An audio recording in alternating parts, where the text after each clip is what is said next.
Hello and welcome to the United Community Channel, and we're back with another watch along, last 16, and we're getting 2 games in today, so really looking forward to it. And obviously the first game of the day is Morocco versus Spain, and then of course we'll be back later on tonight for the second watch along of the night, and that is going to be Portugal versus... who are Portugal playing again? Portugal versus... Jesus, Switzerland.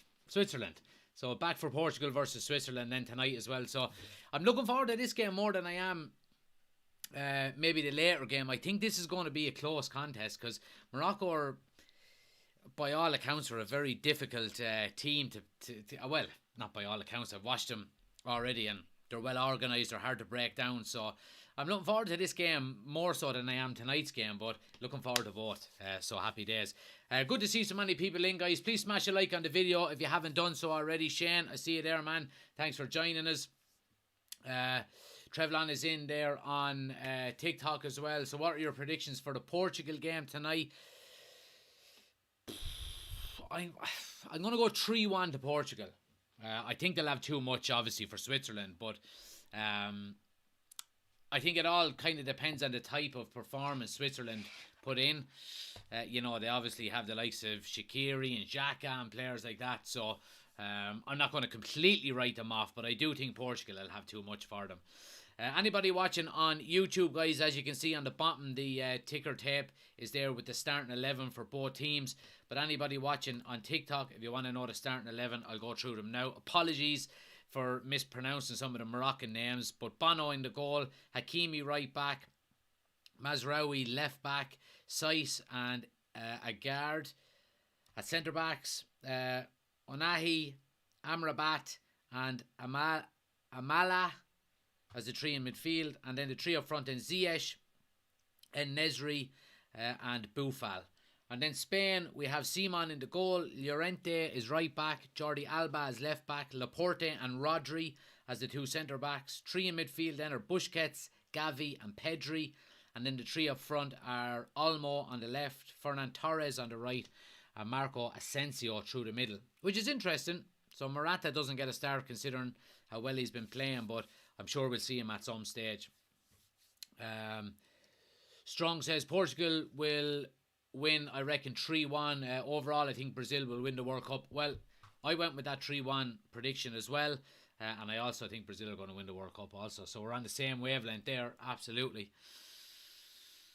Shane says, I think this match could be the upset at around the 16. Yeah, I mean, if there's going to be an upset, you would think this may be the one, you know. So, but let's see what happens.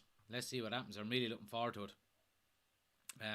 You would think Spain can get the job done, but you just don't know, really. You just don't know. And it's not that Spain are not good enough. It would be more so how hard Morocco are to break down and how well organised they are, you know. So a lot of it will probably be determined by the type of performance Morocco put in, more so than the type of performance Spain put in, you know. But looking forward to it, really are. Looking forward to it now. But yeah, getting ready to go here. And for any Manchester United fans watching, guys, we're going to be doing, surprisingly enough, we're going to be doing a Manchester United watch along tomorrow night, which is really good. So the first of 2 friendlies that United are going to be playing, we're playing Cadiz tomorrow at 7 o'clock. And it's on MUTV, which I have as part of my subscription here on Sky. So I'm going to be doing a watch along for that. So looking forward to seeing some of the younger players get a run out and get a game and stuff like that. So yeah, really looking forward to that one as well. Back to Manchester United watch alongs, which is great. Happy days. But we're nearly ready to go here, guys. Again, anybody watching on TikTok, if you do want the full experience, like I said, we're live over on YouTube as well. We're just about to get the timer up and running here. We've got the starting 11 on the screen, the scoreboard, all of that good stuff. Link is in my homepage, or just search United Community Channel on TikTok. Or sorry, on YouTube, and you'll find us. Dale is in. Good to see you, pal. Thanks for joining us again. And Morocco kick off, and we're up and running.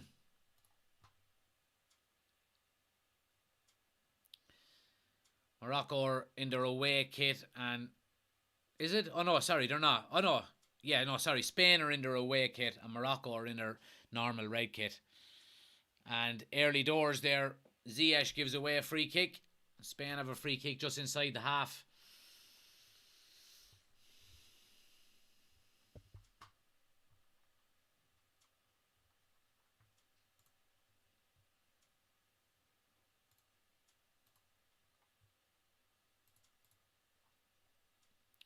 Spain keeping a bit of possession here now. It's Spain are a funny one, really. Like, they started off really good. Well, like, they've played well, you know what I mean, throughout the tournament so far. Obviously, they had that loss to Japan the other night, which I think they were probably happy with. But like, they have a decent team, you know, and maybe some younger players that you'd be expecting. Maybe this is just maybe a building process in relation to, you know, maybe the next World Cup or even the next European Championships. But they're kind of going under the radar a little bit in terms of just getting the job done, and they're pleasing to the eye, I have to say. Stuart says Spain are going out, no shocks as yet. Yeah, I mean, we were just saying before it kicked off that if any one of the ties of the last 16 was going to end up in a bit of a shock, you'd probably be expecting this one to be, you know.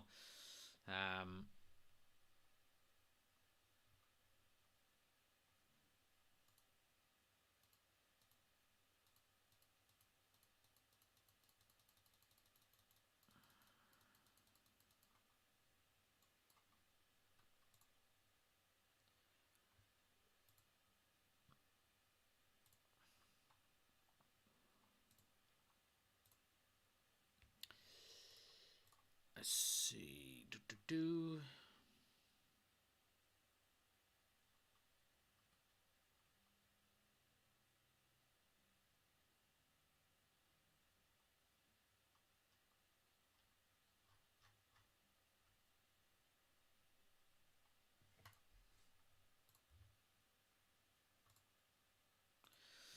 Yeah, I mean, there's just right to left so far here from Spain. Morocco are just keeping their shape. Kind of two banks of four nearly. Or a bank of four and a bank of five. And just making it difficult for Spain. Like, Spain's centre backs have had more touches of the ball than anybody so far. They're just going left to right, right to left. And they'll be patient, you know what I mean? They're well used to playing like this. Trevlin says, I believe the Portugal game might be the upset of the World Cup. Maybe so. Stuart says, I miss Manchester United watch-alongs. Can't wait for the season to be back and running again. Yeah, and we're doing the friendly tomorrow night, Manchester United versus Cadiz. So that's the first pre-season game back. Now, there's a lot of younger players on the trip that I'm looking forward to seeing play, you know, but the likes of Victor Lindelof is there, Anthony Martial, Donny van de Beek, David De Gea, you know, so I'm looking forward to doing that watch along tomorrow night. We'll be live from about 7:45, maybe 6:30 even. Yeah, so if anybody is wanting to join in, make sure you do. Keep smashing a like on the video, guys, if you haven't done so. We're going to try and get to maybe 10,000 likes before the end of the match. It gets more people into the chat. So if you have a second, tap the screen on TikTok a few times. And if you're watching on YouTube, hit the like button for me. It's been a boring enough opening 5 minutes here. It's just Spain just keeping constant possession. Morocco sitting in, happy to just defend. Spain looking for the angles, little 1-2s. And Morocco win the ball now and are trying to counter-attack up the right-hand side. And here's Ziyech, just overruns it and it goes out for a goal kick. England is my dark horse team for the World Cup, says Trevlon. Well, look, I mean, England do have a decent team, I have to say. And they're probably after peaking at the right time, given the fact they're going up against France now, you would presume. Oh no, sorry, they are going up against France. Apologies, that's Saturday, I think. And that's going to be the toughest game for them, you would expect, if they get to the final, obviously the likes of Brazil are on the other side of it, but France will be their toughest test.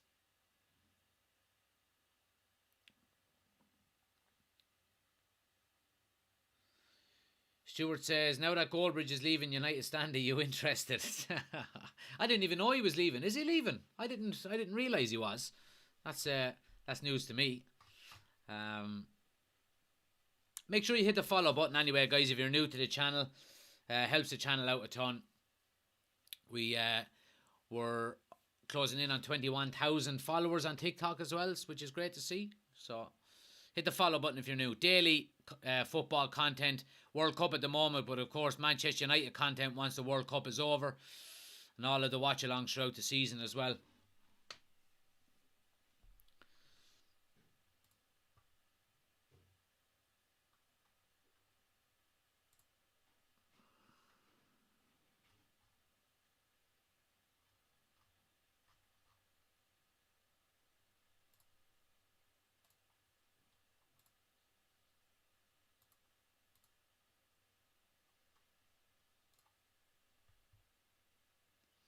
And then you can see what Morocco are trying to do here. They're trying to just stay compact, low block, and hit on the counter-attack then as quick as possible. But Spain are obviously well aware of this.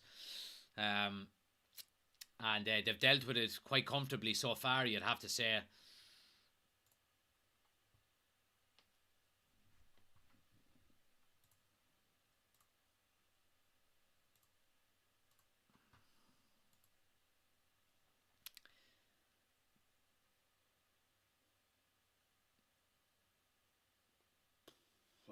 I hope the game is not like this the whole way through, because it's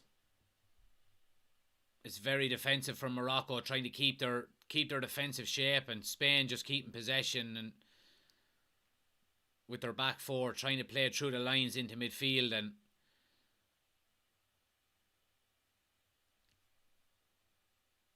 you will need some coffee, says Stuart. Jeez, on my.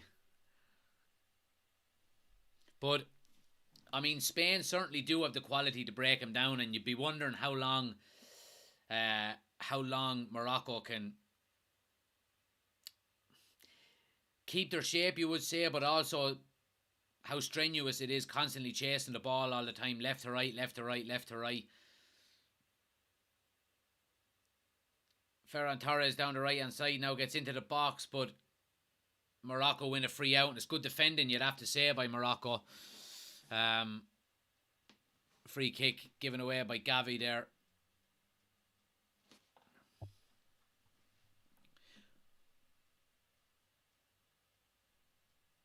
But appreciate all the likes, guys. 1,500 likes so far. But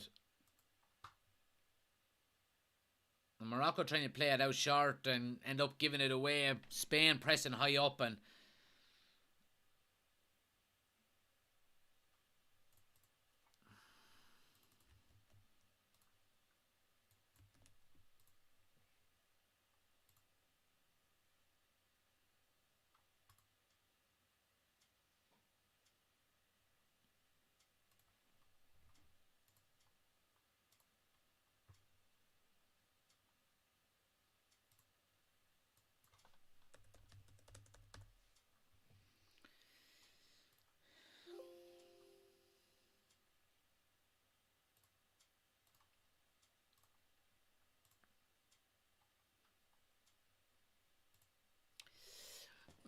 gosh, let me know your score predictions, guys. If you've got score predictions, get them in the chat as well.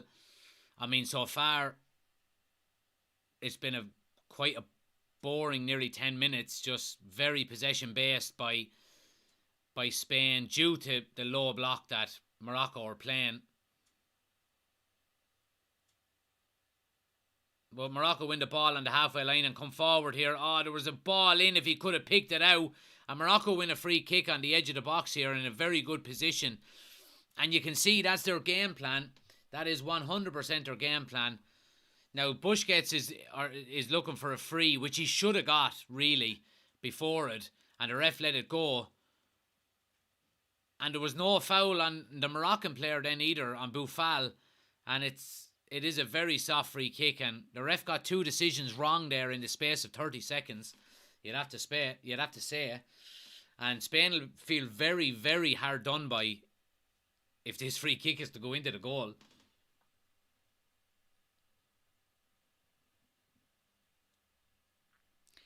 And it's in a very, very good position. It's about, let's have a look, it's maybe 7 or 8 yards outside the box.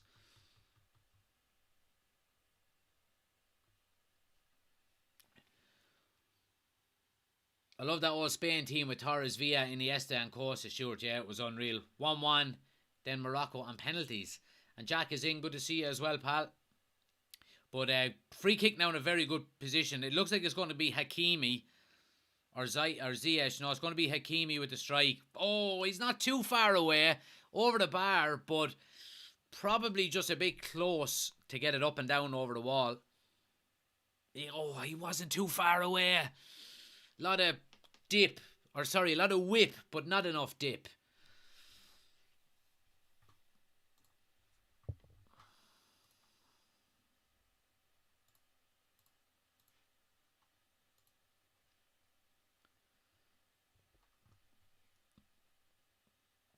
Alba now down the line, cross into the box, but Morocco are going to get the header away.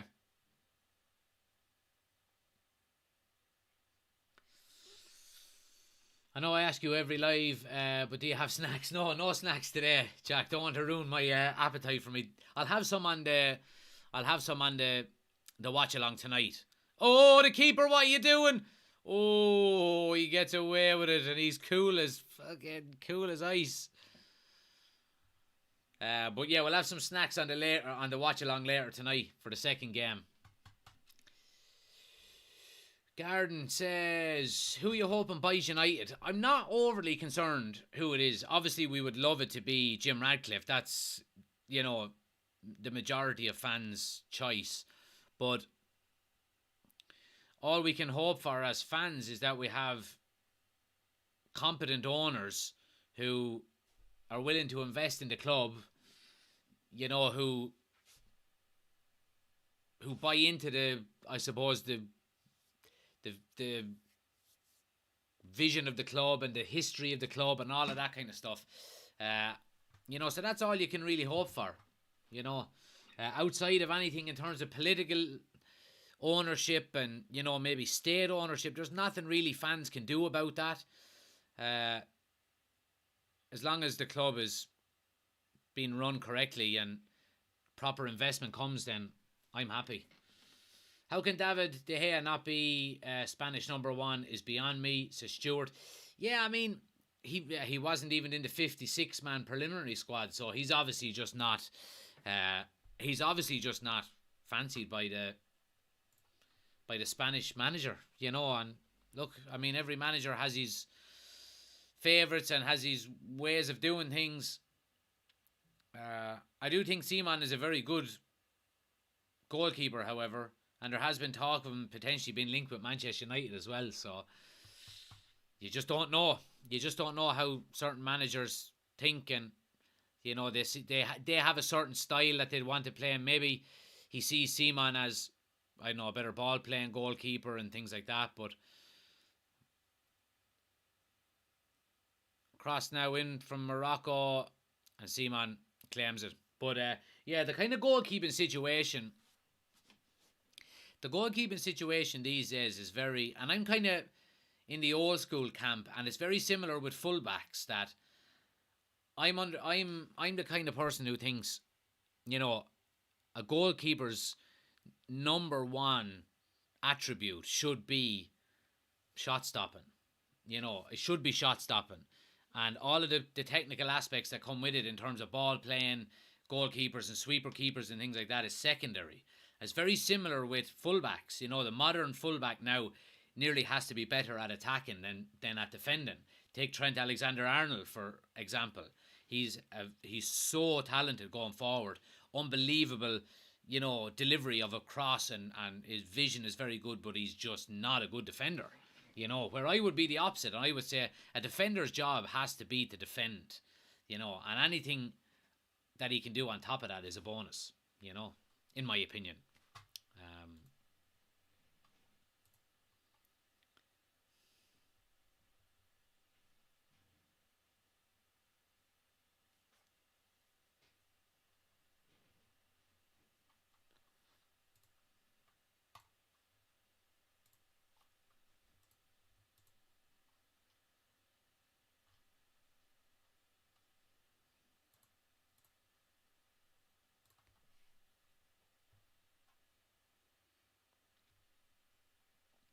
I mean, you have to hand it to Morocco here. They actually are defending quite well. Give me 1 sec.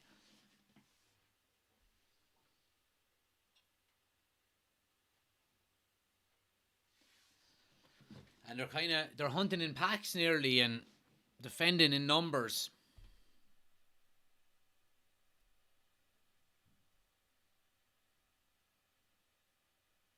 And they're quite composed on the ball when they do have it at the back. I mean, two centre backs there being pressed very high and goes back to the goalkeeper and he just chips it out to the full back. They're being quite composed on it.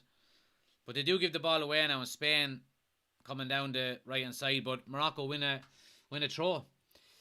Garden says, hopefully United by Bellingham. Well, according to Sky Sports, in the last 24 hours, United are out of the running for him and he won't be coming to United. Which is disappointing. But I'm not overly surprised, to be quite honest. But yeah, he won't be coming to United according to Sky Sports, which is certainly is disappointing.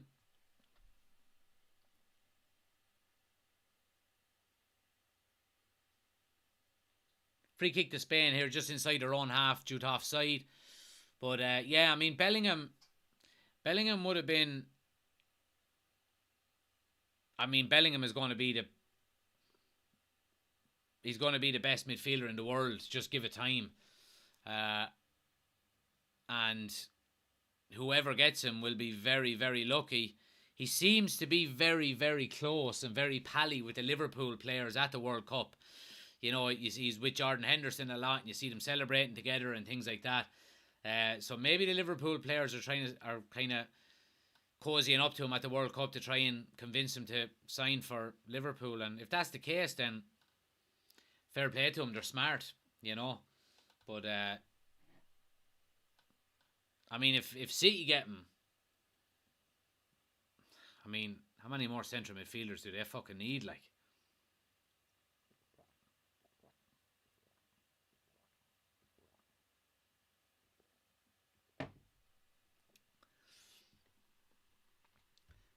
Garden says, I think they'll go for Rice, and then Stuart says Rice is going to Chelsea. I mean, look, he is a Chelsea fan, and Chelsea are going to be in the market for a central midfielder this summer, if not in January, given the contract situation with Kante. I think they're going to cash in on Kante, I have a feeling. He's starting to get a few injuries, and obviously he's the wrong side of 30. So I wouldn't be surprised if Chelsea do make a move for Rice. Whether he ends up there or not, I don't know. Obviously, again, I would like him at Manchester United. But in saying that, we probably have the best CDM in the world at the moment in Casemiro in terms of how well he's playing and the experience he has. Now, I think we'll easily get another 2 very good seasons after this year. With Casemiro. And, I mean, are you going to buy Declan Rice while you have Casemiro, or are you going to maybe wait a year or two and then go in for a CDM? I don't know. It's going to be interesting to see what happens, but I do think we do need another midfielder, if not two, just to bulk up that central midfield. I mean, Fred and McTominay at this stage now are only really backup squad players. I mean, the main three is obviously Eriksen, Bruno, and Casemiro, but you would like to have more quality in terms of a backup. So I wouldn't be surprised if United do go out and get another central midfielder. If not in January, then in the summer again. But obviously, the main area we need to buy in January is a striker. You know. Stuart says I would have Kante at United as backup if Rice goes to Chelsea. Maybe so. He is starting to get a few injuries, but you know, I would probably, rather than go for the likes of Kante, I would prefer going for maybe a 19, 20, 21 year old and use him as an understudy to Casemiro. And then in 2 or 3 years' time, when Casemiro, maybe his contract is finished, or maybe he's, he's coming to the end of his peak, you will have a young central defensive midfielder then that's maybe 22, 23 years of age that's ready to take over from Casemiro. You know, if we're thinking long-term planning, that's what I would do rather than go for a Kante so you would have two 30-something-year-olds as our central defensive midfielders. You know, why not? If you're going to do that, why not just, you know, keep, if Charlie Savage or Zidane Iqbal or one of these kind of players are good enough, just say, right, you're going to be the understudy to Casemiro for the next 2 years. And then after that 2 years, you're going to be the main man. You know, that's what I would prefer. Donny will be off as well, says Stewart. It comes to Ziyech at the back post now. Gets to the end line. Good block, and Morocco win a throw. And I tell you, Morocco are dangerous on the counter-attack, I have to say it. And they're starting to settle into this game a little bit more. But yeah, I do think Donny will be, if he doesn't do something, you know, Donny is not going to be a regular starter for Manchester United. He's just not. He has to put a run of games together of about 10 games playing really, really well. And then also he has to keep Casemiro, Eriksen and Bruno out of the team. I just don't see him doing it. I think he'll be gone in the summer. I think Man United are chasing Tyler Adams from Leeds, says Kieran. I heard something about that, Kieran, alright, but it's always very difficult to do a deal for a Leeds player, Man United wise, you know, due to just that, the big rivalry there. But look, and like I've said it before, and I'll say it again, that whoever we decide to get, I'm behind the manager. And if the manager comes out and says, I want to go for, you know, a Leeds centre midfielder, I want him playing at United, then I'm all for Ten Hag. You know, I think he's after earning the respect now to go out and sign who he wants to sign, because his signings so far have been really good. Now, of course, there will be signings that he makes in the future that mightn't work out, that won't work out. He definitely will. It happens every manager. But I do think he's earned the chance now to sign who he wants to sign. And I think the days of signings into Manchester United that are done by the board, and, you know, the Di Marias or the Falcaos or the, you know, these, you know, even the Ronaldos, I think are done and dusted. I think Ten Hag will decide who he wants. You know, I really do. Who do you think is going to win? Says D. I don't know. It's a tough one. You would say Spain, but Morocco are well in the game, you'd have to say. Will Maguire be off in January? No, he won't. Absolutely not. I don't even think he'll be gone in the summer. Maguire is a decent backup to have. I won't lie. You know, I don't think Maguire is going to get us back to where we need to be in terms of challenging for league titles and Champions Leagues and all of this kind of stuff. But as a backup to, you know, Martinez and Varane, I'm okay with Maguire. I really am. I do think we'll probably go in and sign another centre back in the next couple of transfer windows. But I'm okay with having Maguire as a backup.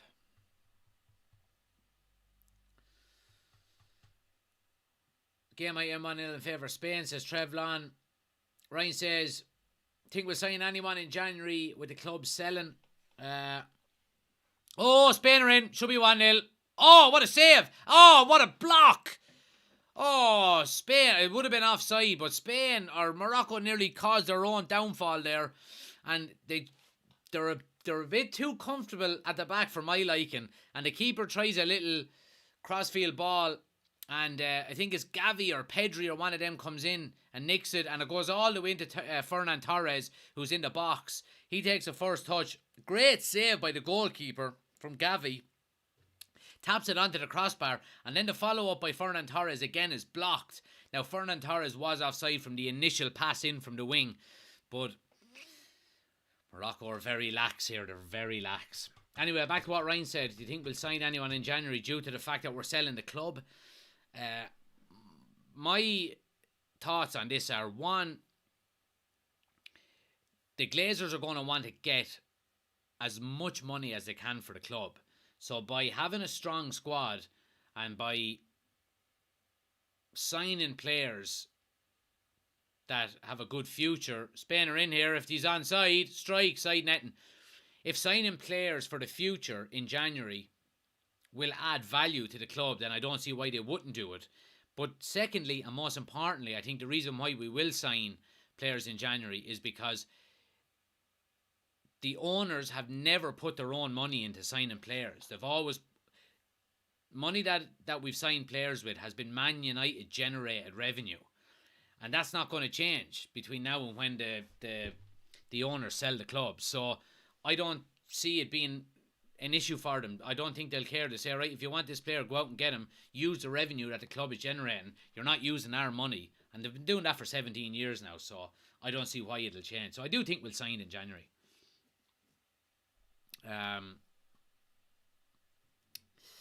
But yeah, let's see. Garden says, can see him staying around to sit in the bench, or can't see him staying around to sit in the bench. Well, that's up to him. You know, maybe he won't. Maybe he'll want to play first team football. That's okay. I don't see him leaving in January. Maybe he will. Or he's definitely not going to leave in January. Maybe in the summer. But that's up to himself. You know, if he goes, he goes. I mean, I'm not going to lose any sleep over it. But yeah. Kai says, you're watching the Portugal game. Yeah, we'll be on from 6:45, Kai. So make sure you tune in. Hit the bell notification, guys, if you haven't already done so. If you're following me on TikTok, hit that bell notification at the top of my homepage. You'll get notified anytime we go live, and then you'll be straight in. And if you're watching on YouTube, you're more than welcome as well. Make sure you hit the subscribe button. We're on the road to 2,000 subscribers, which is great. I think we're about 100, just over 100 away. So anybody watching on TikTok as well, if you haven't subscribed to the YouTube channel, please do so. We're live over there at the moment as well. We've got the scoreboard, we've got the timer, we've got the ticker tape along the bottom, all of that good stuff. Link is on my homepage, or just search United Community Channel on YouTube and you'll find us. And hit the subscribe button. Edward is in. Good to see you, pal. Thanks for joining us. But Spain's starting to up the pressure here. I'm starting to get in between the lines a little bit.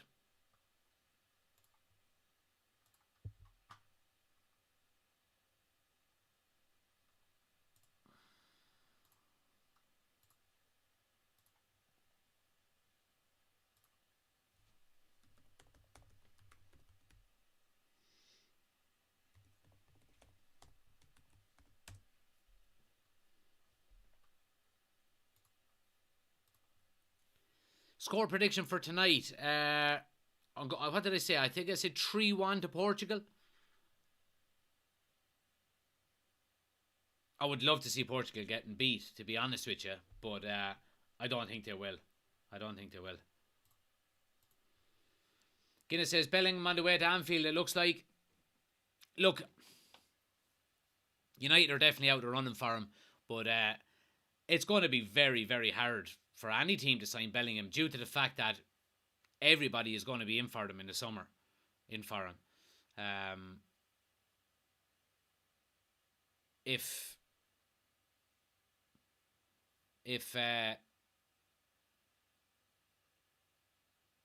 City come in, if Real Madrid come in, if Liverpool come in, you know, it's up to himself then really who he signs for. You know, there's been talks as well of Bayern Munich are going to be interested in him and keeping him in Germany for another few years, and that may be an option for him as well. He may want to win the league in Germany before he leaves. I don't know, but it's going to be the race of the summer. It really is. But he's going to go for serious, serious money, you'd have to say. Ronaldo to score, says Kai. Maybe.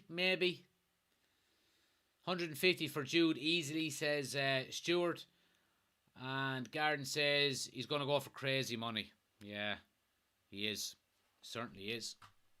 I would love to sign him. It would have been great if United were in for him. I would have got him. But, you know, and I thought maybe the fact that we had, you know, the link with him, we nearly signed him before he went to Dortmund, maybe might have worked in United's favour, but it doesn't seem to be the case, to be quite honest with you.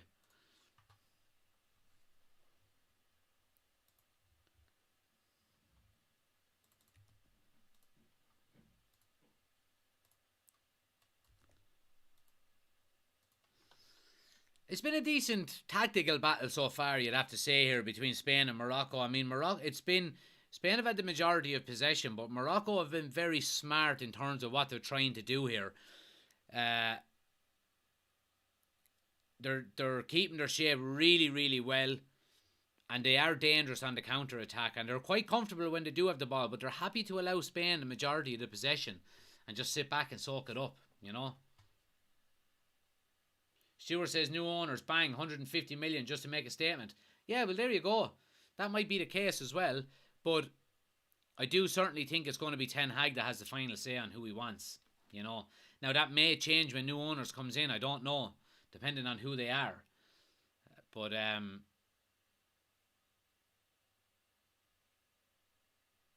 hope it's not the case.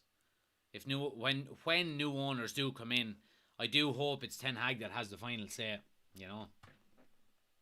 David said if he went to United when at Birmingham, he wouldn't be the player he is today. I don't know.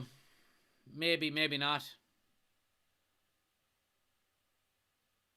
I certainly do think that Erik Ten Hag could improve him an awful lot because he's just that type of manager.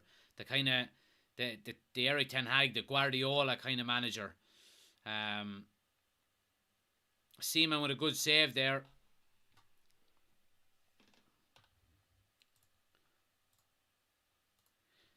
The first shot on target of the night is from Morocco. A left foot shot, and Seaman saves it but doesn't hold on to it, but it's up fast to get the second ball.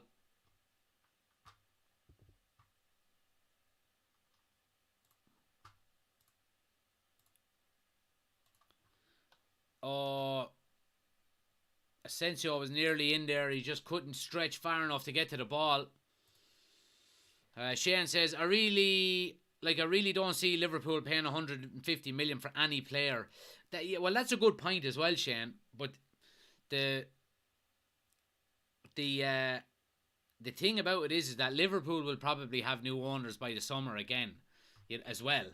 And if Liverpool do get new owners before the summer, again, they're going to want to make a statement also and say, right, 150 million, go get Bellingham. He's our first signing.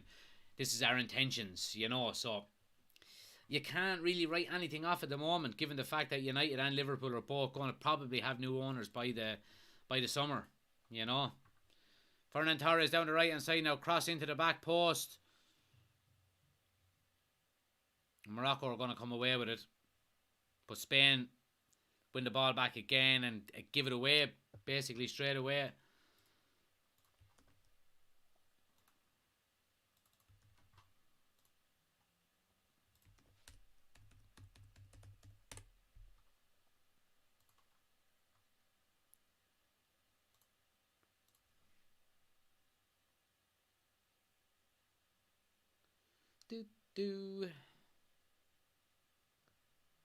Look at Chelsea's new owners, bang bang with their dollars.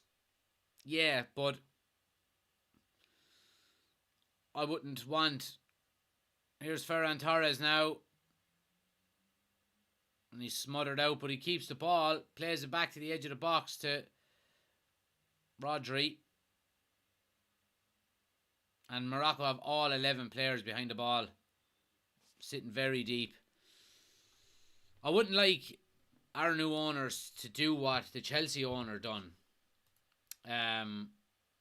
because he just basically went out and said, I'll take care of all the transfers, I'll do all the dealings and all that kind of crack. I'm not into that. I'm not into that at all. You know, that would be like, you know, me buying Manchester United and then all of a sudden I know exactly who to sign and all of that. You know, I just think you need football people in position, you know, in football positions, you know, so.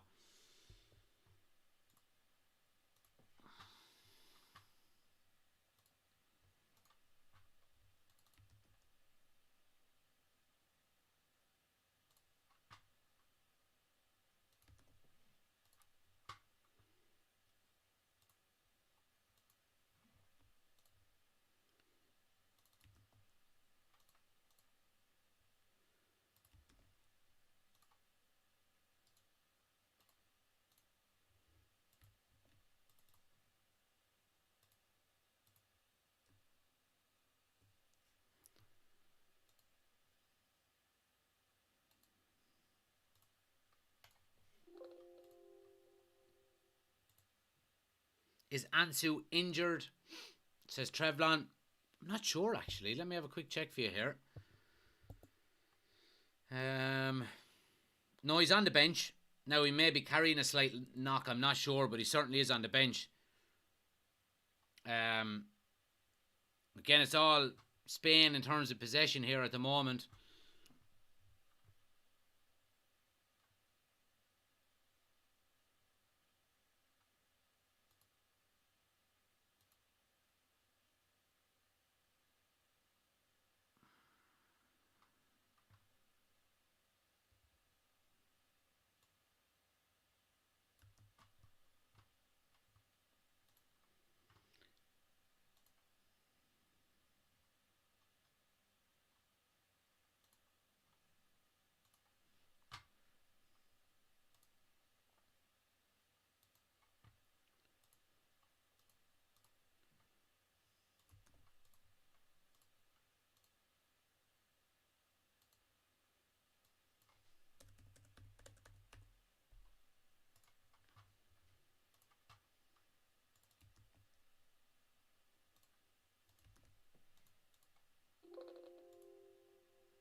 You sound like the RD commentator, says Pato.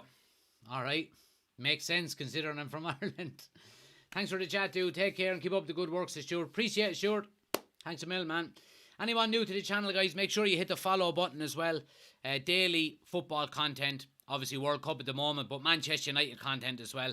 And we'll be back doing the United watch-alongs. Actually, tomorrow night, we're doing a Manchester United watch-along. They're playing a friendly game against Cadiz in Spain. So we're going to be doing a watch-along for that. It's on MUTV, and hopefully we'll get to see a lot of the youngsters playing. But the likes of Martial and Lindelof and David De Gea are all in the squad as well. So hopefully we'll get to see them as well.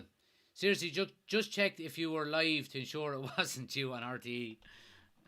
Alright, fair enough. I don't know if you're slagging me or if it's a compliment, but whatever.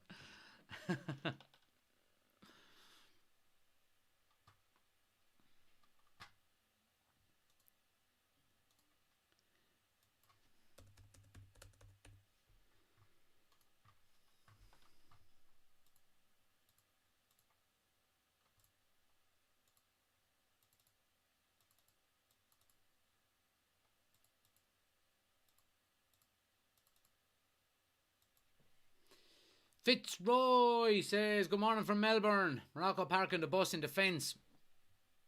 G'day, mate. They seriously are, but they're actually playing quite well. Their game plan is working, in my opinion. They're defending very well and they're very organised and they're looking very dangerous on the counter-attack as well. Huh? Am I what? Yeah, I'm just logging out there now. Why? Hey, button. I can't hear you. I have the headphones in as well. What are you saying? Yeah, but it's too difficult. Hi. You just after waking up.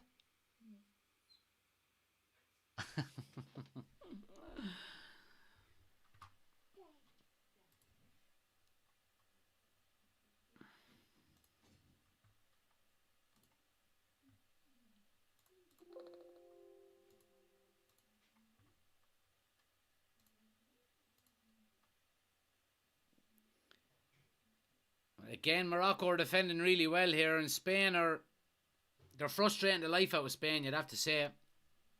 Owen is in. Good to see you, pal. Thanks for joining us again. Keep smashing the like button for us, guys, if you haven't done so. As you know, it helps the channel out an awful lot. We're going to try and get to 10,000 likes on TikTok. And, of course, if anyone wants to join us on YouTube, we're live over there as well. Link is on my homepage. Or just search United Community Channel on YouTube. Go and hit the subscribe button. Owen, thanks for the gift. Really appreciate it. Santa's Elf. Quality.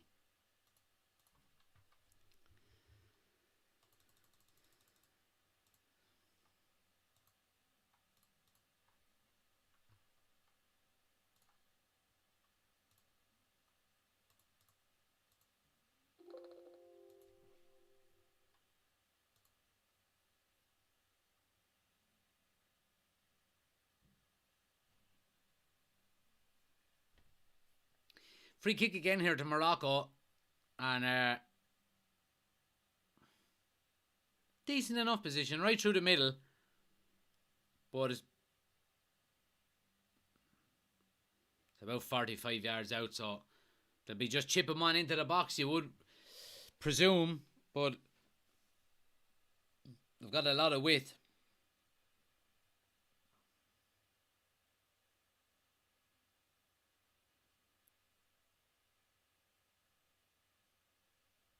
Ball comes to Ziyech. Cross into the box. Great header. But Morocco still have it here. Oh, a little check back. Should be there. Oh, a header is over the bar. Oh, the best chance of the game so far falls to Morocco. And they look very dangerous. And Spain look wobbly in that defence when Morocco really go at him. Rodri with a poor clearance. Comes to Hakimi. Brilliant ball into the box. And it's a great header away by Busquets, but Boufal, little shimmy, turns back, cross into the box. And the header is just over the bar at the back post. Should really be 1-0 to Morocco.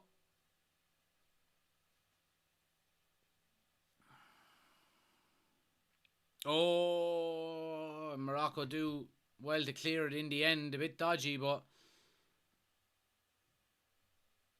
Morocco are playing with a lot of confidence, and they're coming forward here again up the left hand side. Oh, lovely little ball. Cross into the box, back post. Can he keep it in? He can. Oh, and the header just headed it back, and there was no one there. Morocco are putting the pressure on, so they are.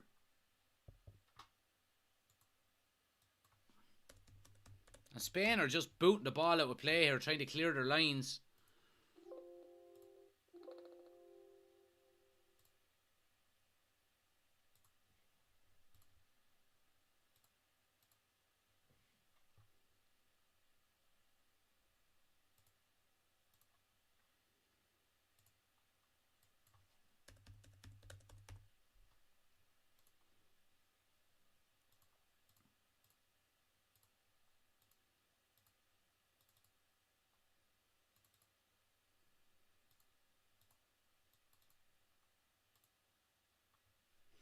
Dino says, what do you think of Japan and Croatia game?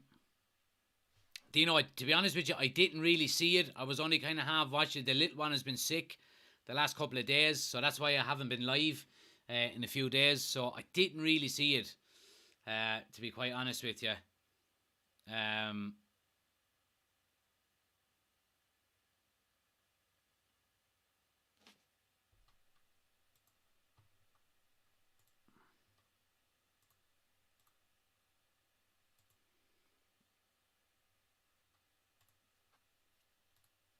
Corner here now to Spain.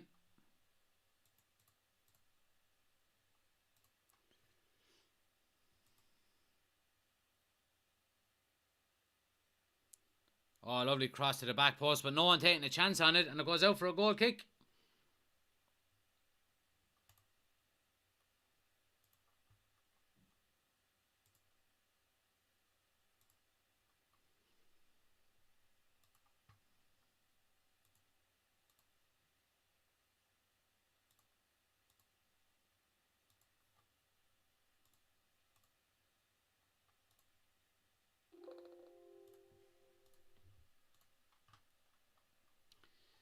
But yeah, we're rolling up here now on the last minute now. Just under 60 seconds to go before half time. It's been a good first half. A good tactical battle, you'd have to say, and there's been chances. The opening maybe... The opening 10, nearly even 15 minutes were quite boring. But after that, it kind of burst into life, and Morocco stepped out a little bit, and Spain were kind of shell-shocked by it.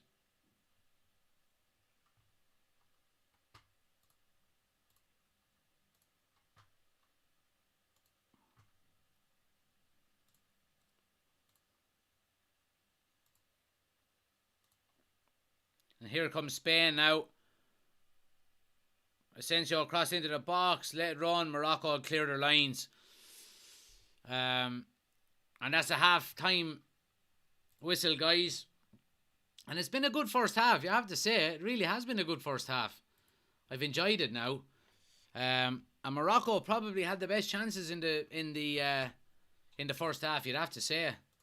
Just give me 1 sec, guys. I just have to close a couple of things here.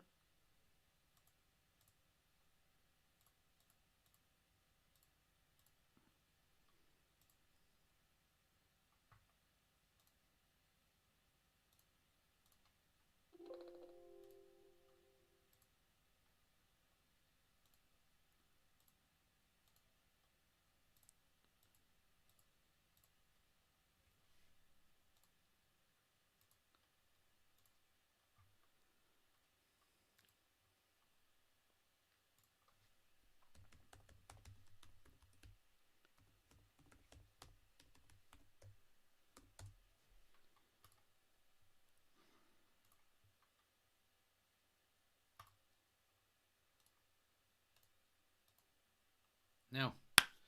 But yeah, good first half, guys. I have to say, it's been a good first half. I've enjoyed it, and I mean Morocco. Like you wouldn't hold it against either team if they were leading 1-0 here. They've both had their chances,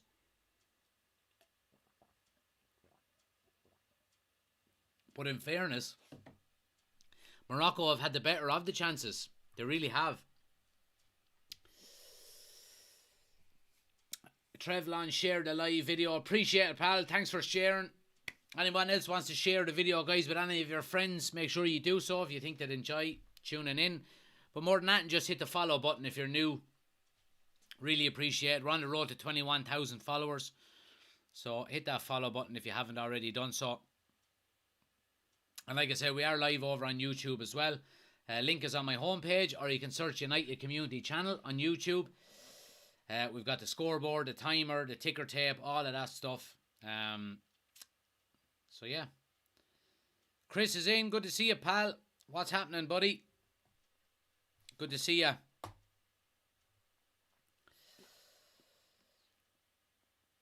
But yeah, good first half so far, guys. It's Morocco certainly haven't shied away from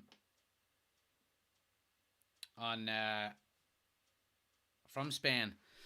Chris says we need better stickers on YouTube. I'm working on it, Chris. They only allow me a certain amount.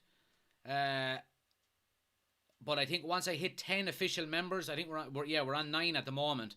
Once I hit 10 official members, they give me more, so I'll add more as we go then. How's the family? They're good. The little one has been sick the last couple of days, but she's better. She's a lot better today. I had her in the doctor, and she has strep throat, so she had a really, really high temperature of over 40 degrees, and yeah, so I had to bring her to the doctor, and she's on antibiotics and things like that. But she's better. She's better today, thank God. So we're live for both games today, and then we're doing the Man United game tomorrow. Man United have a friendly tomorrow against Cadiz tomorrow night at 7 p.m. So I'm going to be live for that as well. Get to look at some of the academy players, which is good. Now let me take this out of my ear. But yeah.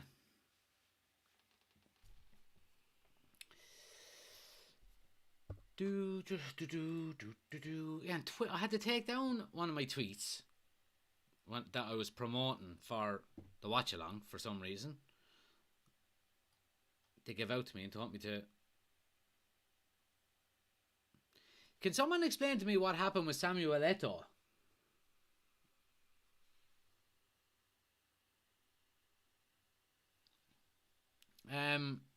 I just see he's after putting out an apology letter after he said he had an altercation with an Algerian supporter.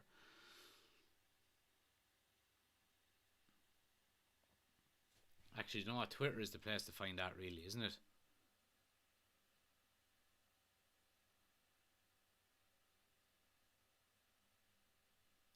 Yeah, I have it.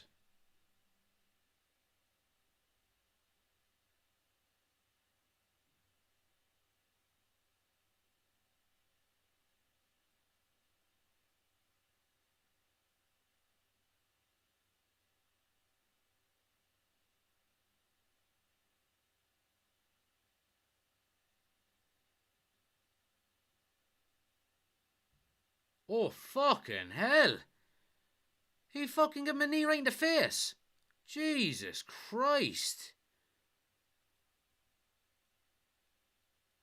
Holy fuck. That is mental.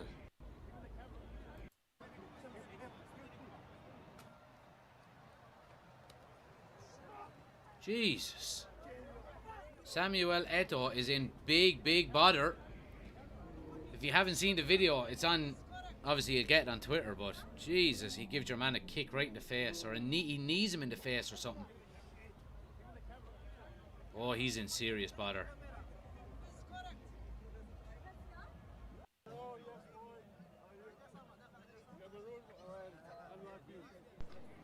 Cuando el partido entre Brasil y Corea estaba por terminar, Samuel Eto'o salió del estadio y algunos aficionados lo abordaron. Apareció un hombre que lo estaba grabando. Hubo una discusión. Liam is in, says, haven't been there for a while, but this Morocco team are class. Yeah, they are. They certainly are, Liam. Perdió la cabeza. Se le fue encima y poco después de que le quitaron la cámara a esta persona, Eto'o lo agredió con and the una board didn't want peligrosa Ziyech, patada, really, al parecer, says Chris. entre el pecho Didn't y see la that. cabeza. Yeah, I think Ziyech is maybe attitude more than that, and he doesn't really seem to have the best attitude you would think. But I don't know. I don't know. But so Eto'o put out a statement with his sincere apologies on December after the Brazil-South Korea match. I had a violent altercation with a person who was probably an Algerian supporter. I would like to apologise for losing my temper and reacting in the way that does not match my personality. I apologise to the public for this unfortunate incident. I don't think you should be apologising to the public. You should be apologising to the lad you kicked in the face. I pledge to continue to resist the relentless provocation and daily harassment of some Algerian supporters. Indeed, since the Cameroon and Algeria match on the 29th of March in Blida, I have been the target of insults and allegations of cheating without any evidence. During this World Cup, Cameroonian fans have been harassed and pestered by Algerians on the same subject. I would like to mention that the scenario of Algeria's defeat was cruel but perfectly in line with the rules of ethics of our sport. All the appeals made by the Algerian Football Federation to the competent jurisdictions have been rejected. I therefore call on Algerian authorities and federation to take responsibility to put an end to this unhealthy climate before a more serious tragedy occurs. A more serious tragedy occurs? You just kicked the fucking fan in the face, you scumbag. And you're calling on other people to take action before there's serious tragedy. You're a fucking fool. Anyway. Chris says, with rumours of Pulisic, I would take Ziyech over him. Yeah, I wouldn't be too fond on either of them, to be honest with you. I think we can get better, hungrier, younger players in than them. But look, it'll be interesting to see. Again, I'm all for whoever the manager wants in. If he decides on either of them, then I'll back him. Absolutely. But, Ten Hag is the man, really, ain't he? He is the man. It's crazy. So Morocco have had 31% possession in that first half. They've had 3 shots compared to Spain's 1. They have a better XG rating, and and it's still 0-0. So Morocco are going to be well up for it in this second half.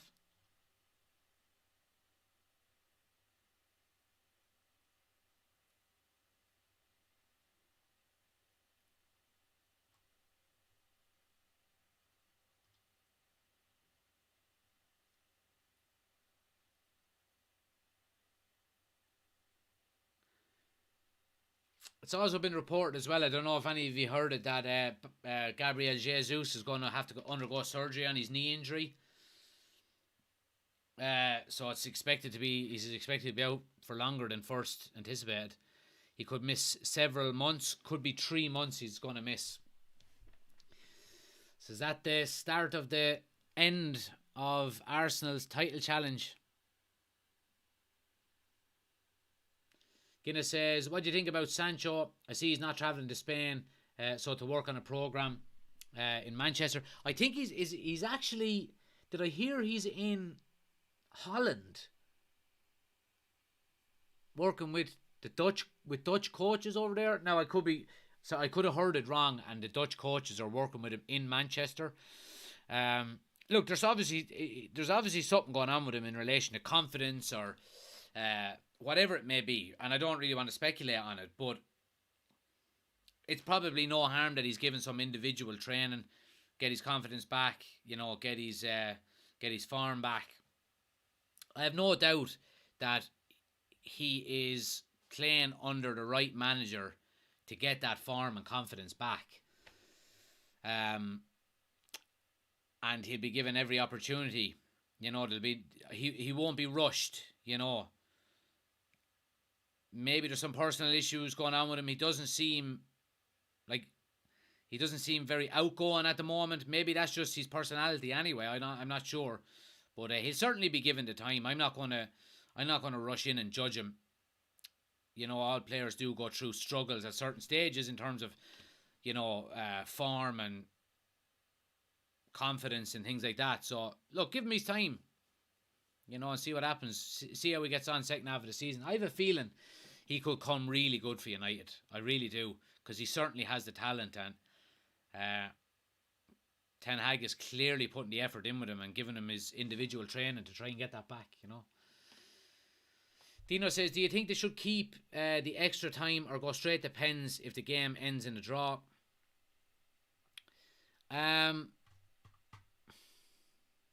It's a tough one, because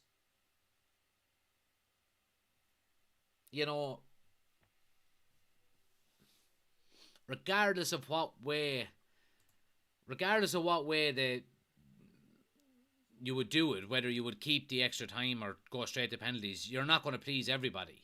If it's not broken, don't fix it, is what I would say.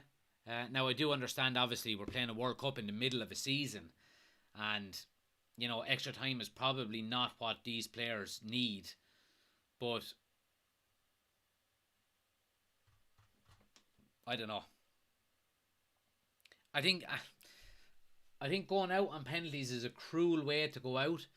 If you asked anybody that played the game who has lost the final or lost a knockout, even say myself at local level, nowhere near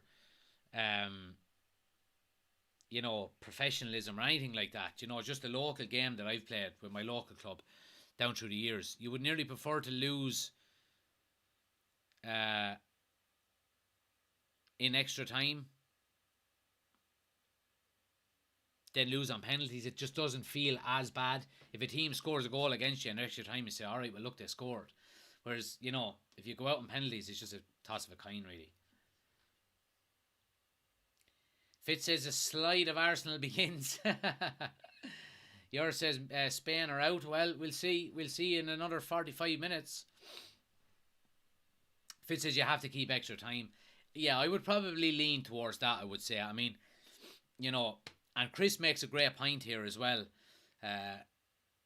Now with 5 subs being allowed, there probably isn't a reason to get rid of extra time, and that's a great point.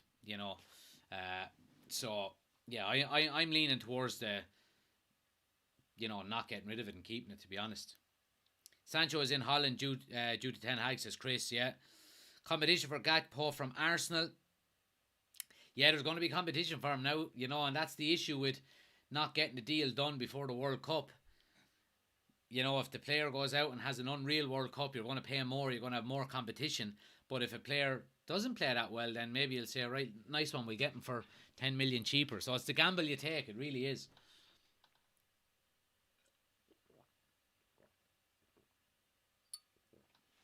Just going to grab some water, guys. Give me 2 seconds. Talk amongst yourselves there.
Right, we're up and running. Second half is off. And no changes for either side.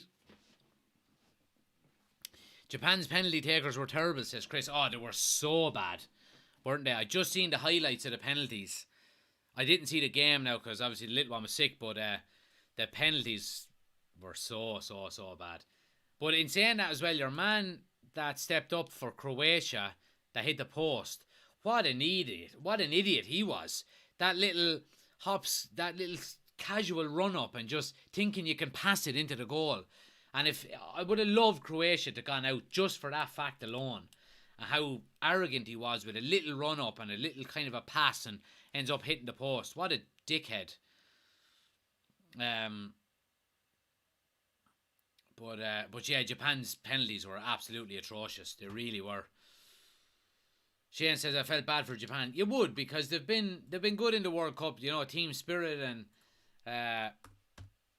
you know, the kind of the good vibes they brought to the World Cup and things like that is you know, it was good.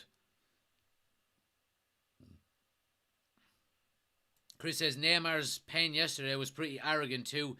Neymar's whole life is pretty arrogant, to be quite honest with you. I don't like him. Now, he could be a really nice person, I don't know, but when he's on the pitch, I just can't warm to him at all. Fitz says I've got 3 minutes going. I need Spain with either 2-0 or 2-1 in normal time. Not looking good here. It's not. It's not. The Villa players in. Good to see you, pal.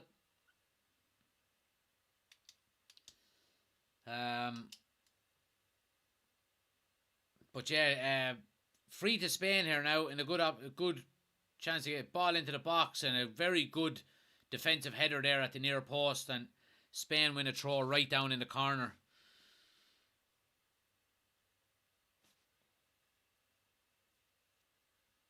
Chris says I think they should get rid of all the pausing and stuff with penalties. Yeah, I mean, look, all the advantage used to be with the goalkeepers in terms of penalties, but now with this little, you know, the stop start run ups and things like that, and Ronaldo kind of started that, didn't he, back in the late 2000s. I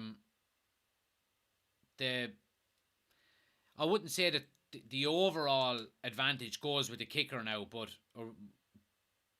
they certainly have a more of an advantage now.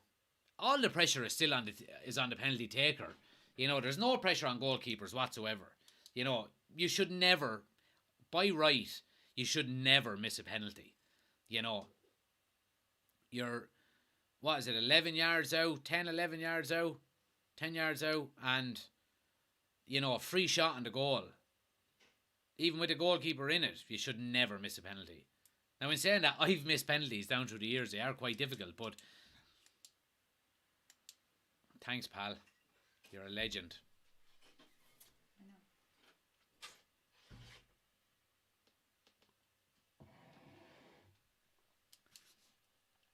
Pat says 3 in the middle for Morocco are like 3 dogs. They are this. They're just absolutely dogged, so they are, for want of a better word. But they are. Their work rate has been absolutely phenomenal. But what I've been most impressed with is the shape they've kept. And as soon as they lose the ball, they're nearly into a 4-5-0. You know, they're keeping their shape really, really well. And Spain are finding it difficult to break them down through the lines. The one thing I would say is if Spain can find a goal, it will mean that Morocco have to step out and go for it. And that's where you'd wonder, will they falter? Spain in possession here now.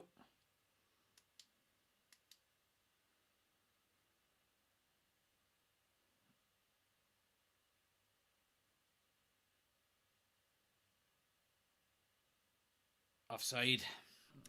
Fitz says, amazes me how they found an average of 8 to 9 minutes injury time. Now they can't really find 5 minutes. Yeah, well, look, I mean, a lot of people are giving out about the additional time. I'm all for it. It gives us more football to watch, you know, and I mean, if you look at a lot of the games, the most exciting parts of the game so far in this World Cup have nearly been them 8-9 minutes that have been added on. You're like, Jesus, here we go. Squeaky bum time, as Fergie used to say. So I'm all for it. Now, look, if it's a team that you're following or you're supporting and you're 1-0 up and then all of a sudden you see 9 minutes of added time, you're not going to be too happy. But if you're 1-0 down, you're going to be delighted. So you can never please everyone, you know. But I'm certainly all for it.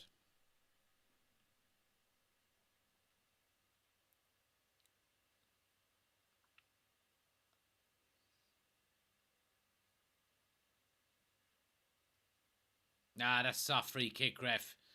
Gavi wins a free kick for Spain. Chance for Spain to get the ball into the box now. Or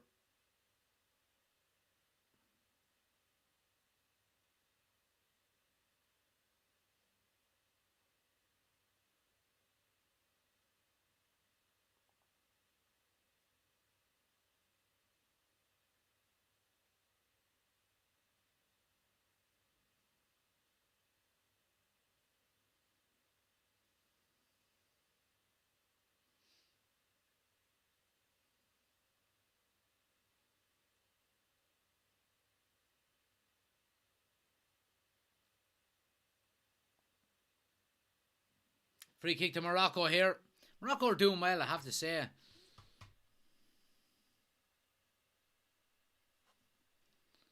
Chris says, start, bench, sell, Musiala, Gavi, Bellingham. Yeah, I'm going to be doing another one next week. It's going to be the members videos. Anybody watching, if you do want to become an official club member of the United Community Channel, link is in the description. But I'm going to be doing another start, sub, sell.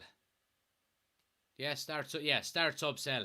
We're going to have a new one next week. So Musiala, Gavi and Bellingham. That is interesting.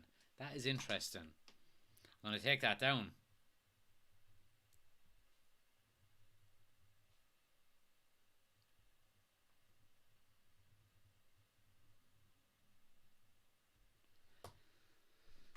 But, yeah. Ooh, so who would I do with that? Yeah, you'd have to start Bellingham, wouldn't you? Musiala has been class as well. Yeah, it's a toss-up. Bellingham starts, but it's a toss-up between Musiala and Gavi for the other two. Start, sub, sell.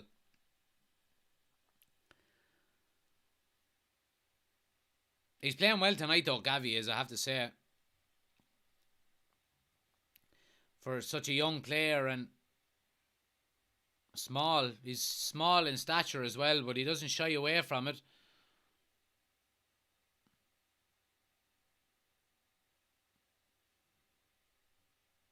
Always a good sign when a guy's shorts that were white at the start of the game are now totally green. So he's been putting himself about and going into tackles and drawing fouls. He's been good, I have to say. Chris says he'd start Musiala, bench Bellingham and sell Gavi. Big shout there.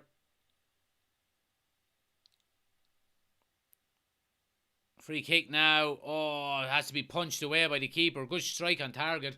Fitz says, very proud of Australia. A couple of stupid errors gifting Argentina 2 goals. Who knows what might have been. You were brilliant. You really were. And I'm not trying to patronise you or anything, but you were very...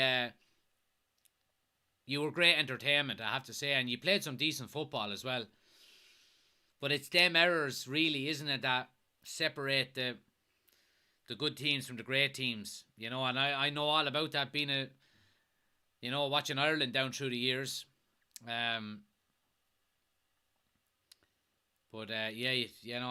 Australia were one of the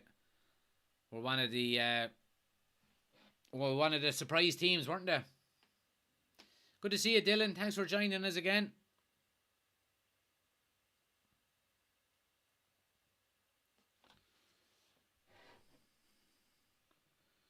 Chris says, Musiala commanding a German squad at 19 years of age. Yeah, true. Bellingham is doing the same for England. That's the thing.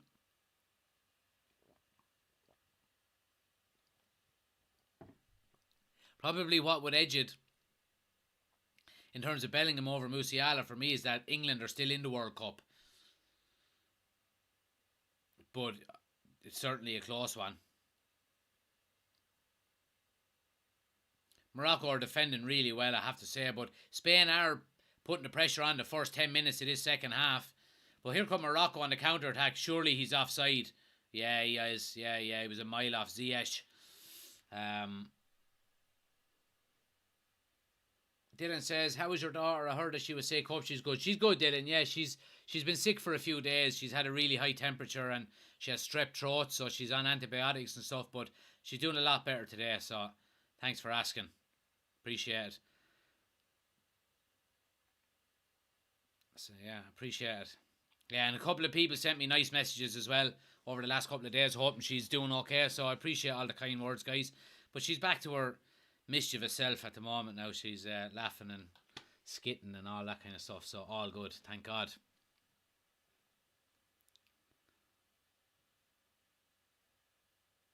I mean, Morocco are making it really difficult for Spain here. I have to say, they've been very impressive. And they're just waiting on that chance, really, aren't they? They're waiting on that one chance. Keep Spain at bay. Keep Spain at bay. Get closer to the 90 minutes. Get that chance. And if you can take it, it's a snatch and grab, really, isn't it? Strong says, what's the score? So it's 0-0. But if you want to check out the YouTube, guys, we've got the scoreboard and the timer over on our YouTube channel. Link is on the homepage. Or you can just search United Community Channel. We're live over there at the moment as well. So we've got the scoreboard over here and the timer, and starting 11 is on the bottom, all that kind of good stuff. Go and check it out and hit the subscribe button over there as well. Shane says Musiala needs to watch a few clips of Wes Houlihan to reach his potential.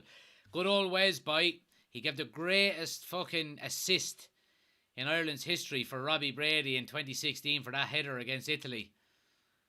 I was in the stadium for it, boy. Absolute bedlam. What a cross that was, boy. Cut in on his left and just...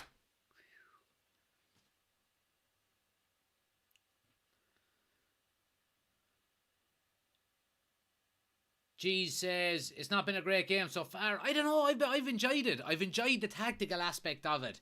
And how well Morocco have been set up in terms of shape. They're defending really. The football is not all about attacking, and I played as a defender for the majority of my career. So when you see a really good defensive display, keeping your shape really well, being organised, I love seeing that kind of stuff, especially when it's a lower team, doing it to a so-called big name team. It's quite good to watch. But I think Morocco have been dangerous on the counter-attack as well. Who knew Bono could play in goal with the shades? Says Patrick. Mysterious ways. See what I did there?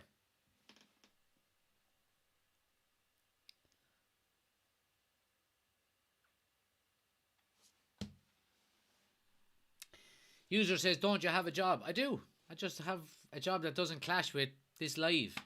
Don't you have a life? Morocco playing this like a game of chess. Yeah, they are. They are. They really are. It's really enjoyable to watch, I have to say.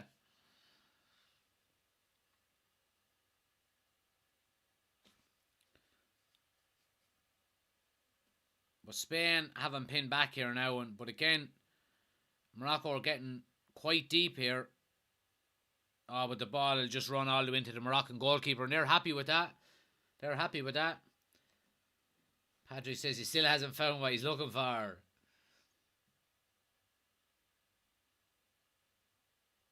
I'm trying to think of other U2 songs here that'll go with this game. I'll get one.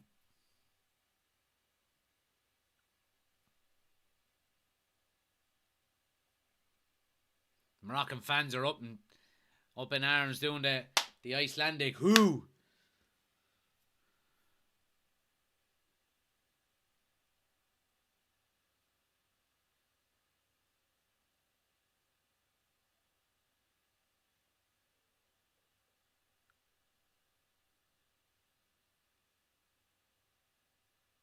That's cool, boy. The thunderclap. Ruba says, what will the score? What be the score in normal time? It's not going to be a high-scoring game, that's for sure, Ruba. But this could go either way. It really could. Morocco are defending really well, and Spain haven't pinned back, but Morocco are dangerous on the counter as well, and they seem to have Spain rattled when they do counter-attack.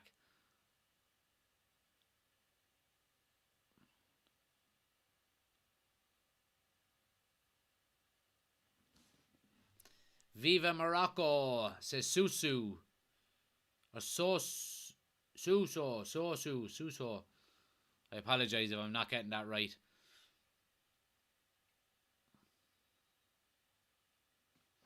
No desire, they're just moving in mysterious ways, says user. Alright.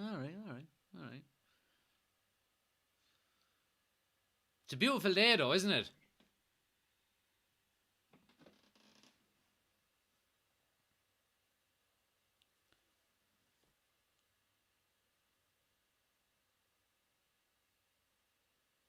Here's Spain now on the edge of the box, cross into the box, but it's still in the danger. Keeper has to punch as well. Morocco will clear their lines here, and now they have a chance of countering.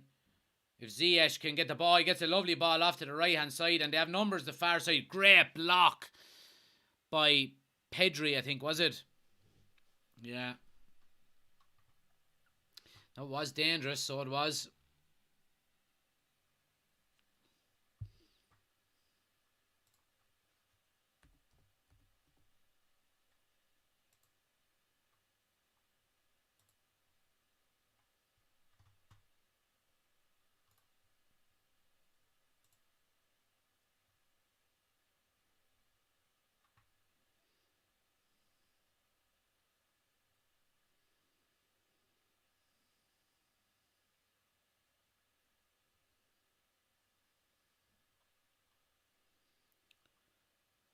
So Gavi is coming off, which is a strange one. I thought he's played really well now. He's worked himself into the ground. And Asensio is coming off as well. Morata is on. And Soler. Or Soler, however you pronounce it. Shane says, don't know if you heard Vinny Pert saying this is the best World Cup ever hosted. No wonder he is unemployed. Nah, it's definitely not the best World Cup ever. No way. Now, by all accounts, people have been saying, people that are at it, saying that it's a great experience and, you know, it's well run and things like that. So, but in terms of atmosphere and just overall excitement about a World Cup, a Winter World Cup just doesn't do it. I think that's probably the main reason, I have to say.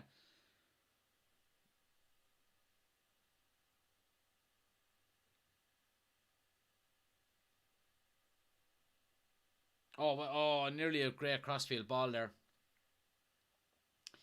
Jamie says Morata is on. He'll score. Well, he's having a good World Cup so far, you'd have to say. I wouldn't put it past him.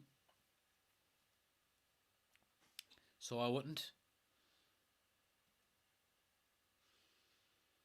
Are you staying live for the Portugal game? No, so this is going to be over in the next half an hour or so. Jamie, so I'll be going offline, but I'll be back on at 6:45, both on YouTube and on TikTok. So just make sure you hit the bell notification, guys, wherever you're following, whether it's YouTube or TikTok. If it's on TikTok, it's on the top of my homepage. You can just hit the bell notification, click all, and then you get notified anytime we go live. You can jump straight on. So make sure you do that. Wonder if you had vertigo going off. Jamie says that's if it doesn't go to extra time. Yeah, well, yeah, but still though, I mean, the other game is not on till 7, so it'd want to be a long piece of extra time for me to be staying live for an extra hour and a half. I need to have my dinner as well.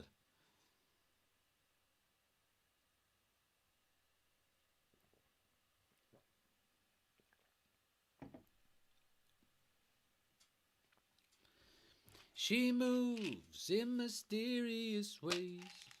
I got stuck in my head now.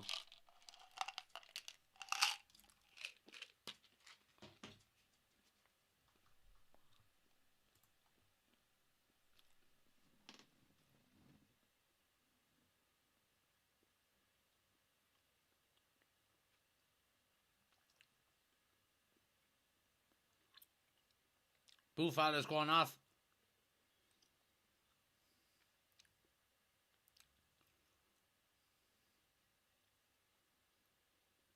Looking to take his time getting off the pitch. Patrick says, have to have the spuds. No, I don't think we're having spuds tonight. It's not the season for spuds. I think we're having buttermilk Indian chicken curry. I think.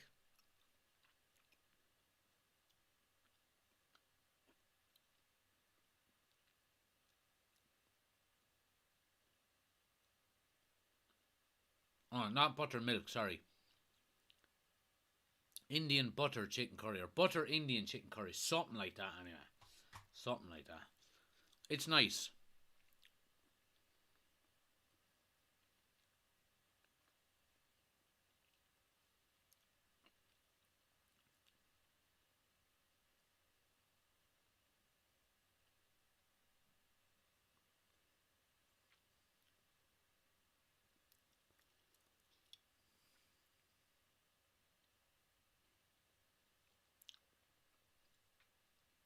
Butter chicken.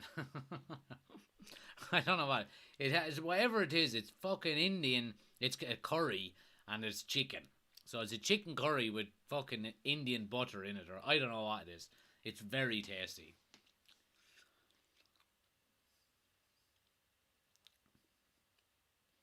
I don't know what it's called. I just know how to make it. Game is kind of after dying off a little bit here. And Morocco are dropping deeper and deeper as the game goes on here. And you can see why maybe Morocco are making changes and trying to freshen up the legs, because they're playing a very tough game here in terms of they're constantly on the chase of the ball and allowing Spain keep possession. Spain moving it left to right.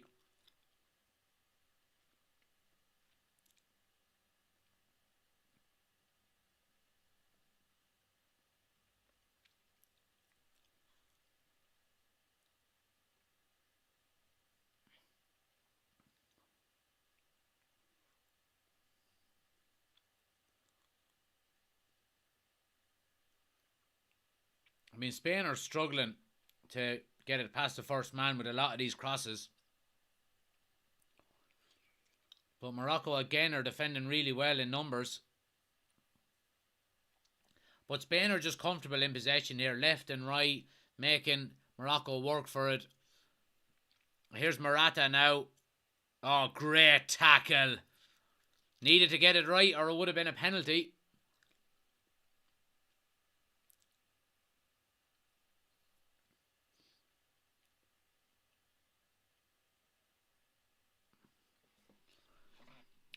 What do you make of a certain Liverpool fan getting a France jersey for the weekend's game against England? Huh? What do you make of a certain Liverpool fan getting a France jersey for the weekend's game against England? Who's that now?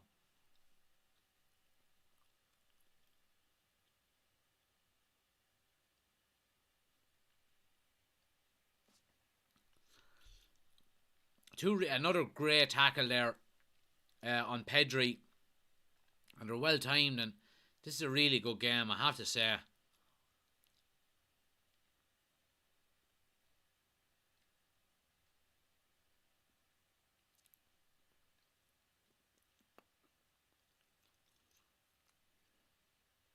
Yeah, you can just see Morocco are starting to tire, you would have to say. They're dropping deeper and deeper, and like Spain have every player in the Moroccan half. And Morocco have every player nearly behind the ball as well. Yeah, they're very, very deep now. You would expect it's only a matter of time, but if they can keep their shape, not allow Spain to play through the lines.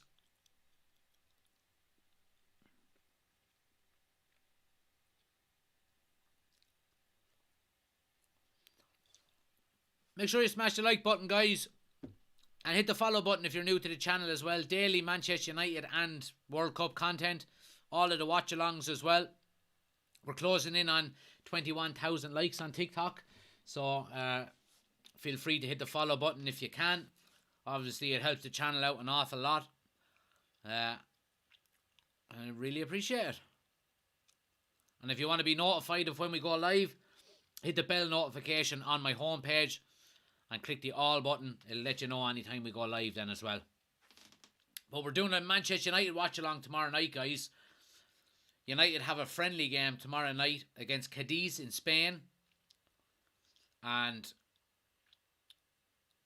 it's the first of their second pre-season. Obviously the midway point. So it's their first of 2 games in Spain. Live tomorrow night from 7 o'clock. So we're going to be doing a watch along for that, which is great. Delighted to be back doing Man United watch alongs again. So make sure you tune in for that as well.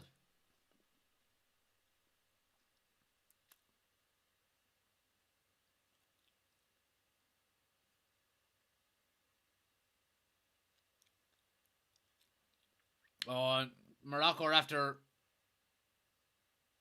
getting numbers forward. Oh, lovely tackle again. Morocco's tackling has been absolutely fantastic.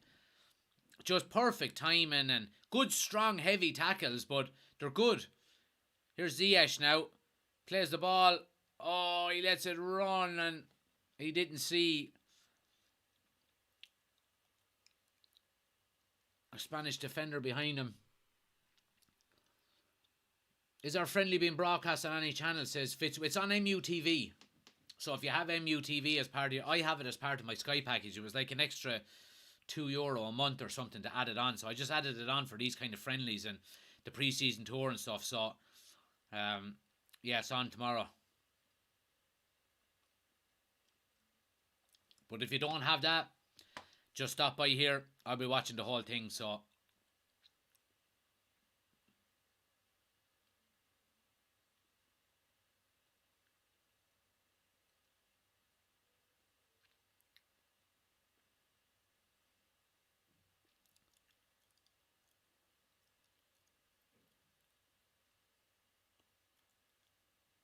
Morocco, in fairness to them, when they are in possession, they're playing with a lot of confidence. Now, they've given away a few balls, but they're certainly trying to do things the right way when they are in possession, which is nice to see.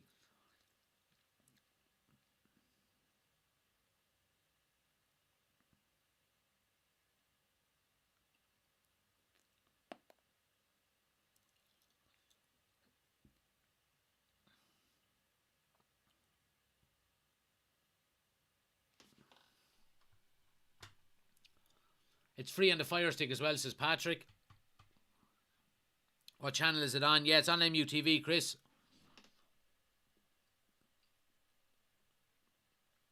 But yeah,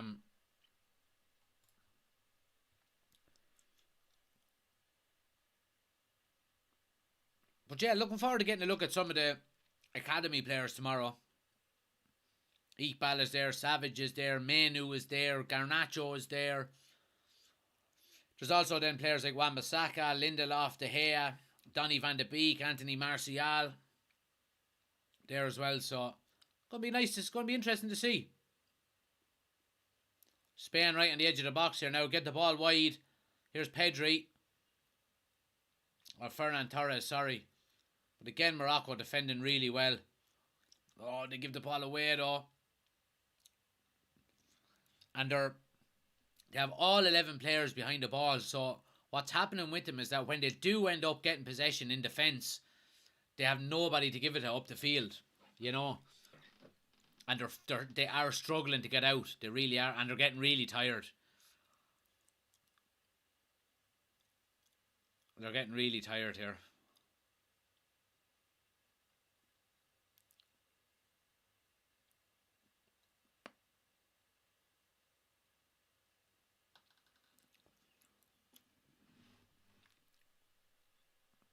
But, like, I mean, it's only a matter of time, I think, here. Unless Morocco can really create something on the counter-attack. They're getting pinned so deep here, so far back, that you would expect it's only a matter of time for Spain. But again, I mean, Morocco are defending really well, you have to say. But at this kind of tempo, how long are their legs going to last, you know?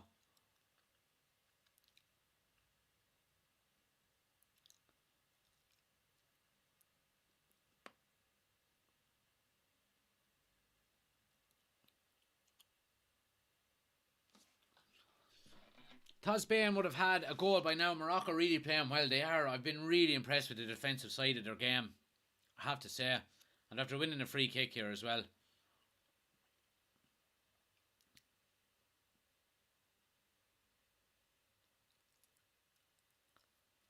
Prediction for Portugal versus Switzerland, says Patrick. I'm going with a 3-1 win to Portugal.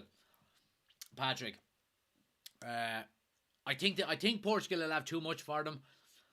I would love to see a Switzerland win, but I just think Portugal will have too much for them.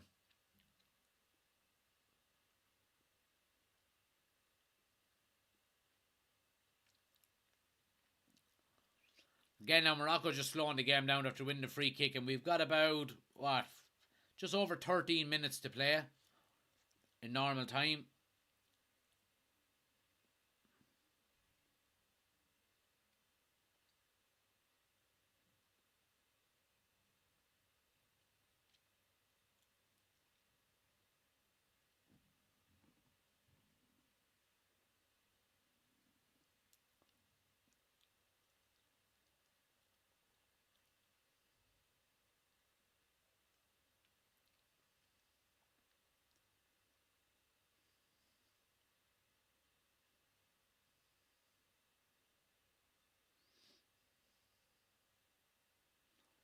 Here's Spain now down the left-hand side. Jordi Alba with the cross. Good header at the front post, but they're struggling to clear their lines, and the strike eventually is well over the bar. Alex, thanks for the follow.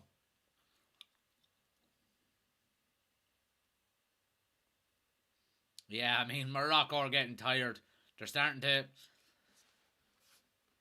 They're starting to swipe up balls now and trying to clear their lines and things like that. Jeez, your man is wearing a big tiger outfit in the stand. Jeez, I'd say he is warm. In the middle of the desert wearing a big fluffy outfit like that.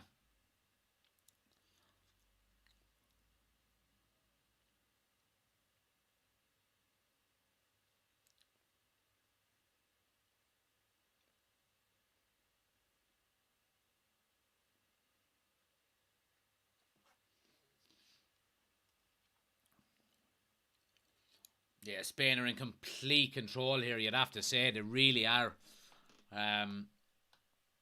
They're happy just to keep playing the ball left to right, right to left, keep possession, work it through, see where they can come from, see where they can penetrate. Dale, thanks for the gifts, man. Really appreciate it.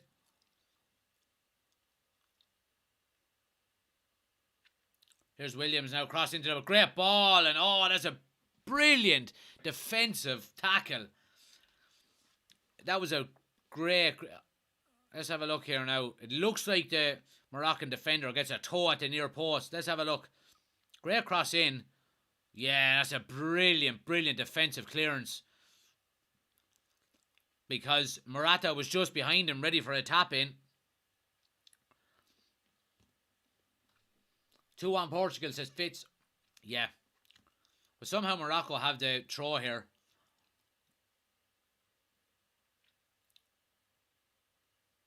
And again, I mean, they cleared their line, but there's nobody up there. I mean, that chap that they brought on up front is literally not even up there. There's nobody up there to hold the ball up when they do try and clear their lines. Oh, again, good defending. And it's a corner here to Spain. And, oh no, it should have been a goal kick. Should have been a goal kick.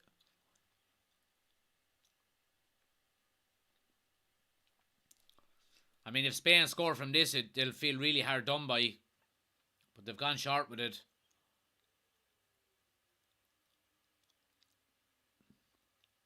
Ball into the box. Good header away. And again, your man, that fucking number 19. Now, I don't know if the manager is telling them to do that. But he's dropping into the centre and midfield, and they're fucking heading balls and clearing balls up to no one because he's not there. And he's a big chap. Just fucking stay up there and hold the ball. Give your defenders a rest. Fuck, I don't know. Chris says, Jack, do you drink red lemonade? I used to when I was younger, alright, yeah. Oh, Morata with a strike that goes all the way across the goal and out for a throw. Yeah, I used to drink red lemonade when I was younger, alright, Chris, yeah. Is it a distinctly Irish thing, though? Because I know there's a lot of countries you can't get red lemonade. I think England is one of them, actually. But, yeah, I like red lemonade. What happens if they score from that corner? Would VAR go back to check it? Or is it considered a new phase of play? No, it's a new phase of play. So technically, when that corner was given, the whistle went and the corner was given. So as soon as the whistle goes, phase of play is over. So no, VAR can't come in for that. VAR is basically for offsides, for goals, and for potential red cards. That's basically it. And I don't think it should be brought in for the likes of maybe corners and throws and things like that. Because where does it end then?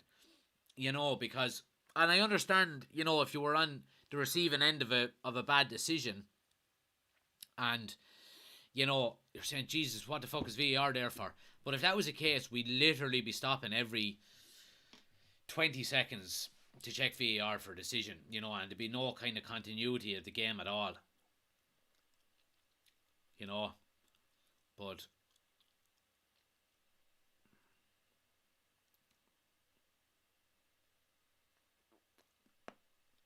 like eventually what will happen is through technology you won't even need referees. You know, I don't know, there'll be AI or some form of technology that will know when there's a free, know when there's a corner, know when there's a throw, know when it's a goal kick, you know when it's a yellow or a red card due to severity.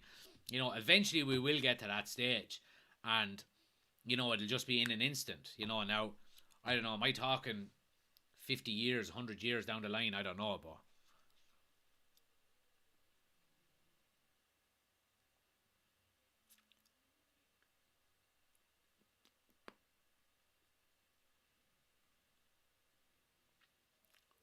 you'll have 30 minutes extra time, says Fitz, by the looks of it, yeah.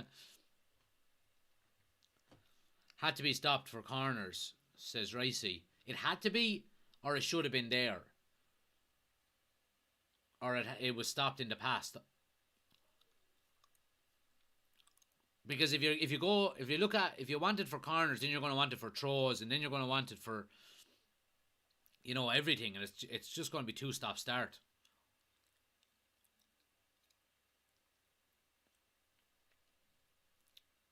Substitution there by Morocco again. I'm not sure who's off and on, but I think it's one of the defenders.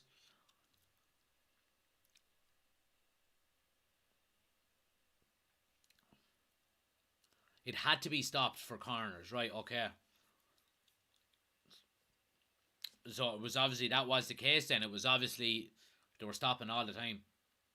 No, sorry. If they're planning on stopping the clocks, it should be for everything bar throws. No, we're talking about VAR, Ricey. So, like, it was a goal kick there a minute ago, but the ref gave it as a corner, and we were saying it'd be really harsh if Spain scored from it. And should VAR kick in there, but it doesn't. Oh, whished Morocco in the box, shot, dribbles into the goalkeeper. Yeah, so we were talking about VAR, not the actual stop clock. Stop clock should be done for everything, absolutely. But VAR checks for corners and throws and things like that, you'd be stopping and starting every 20 or 30 seconds, you know.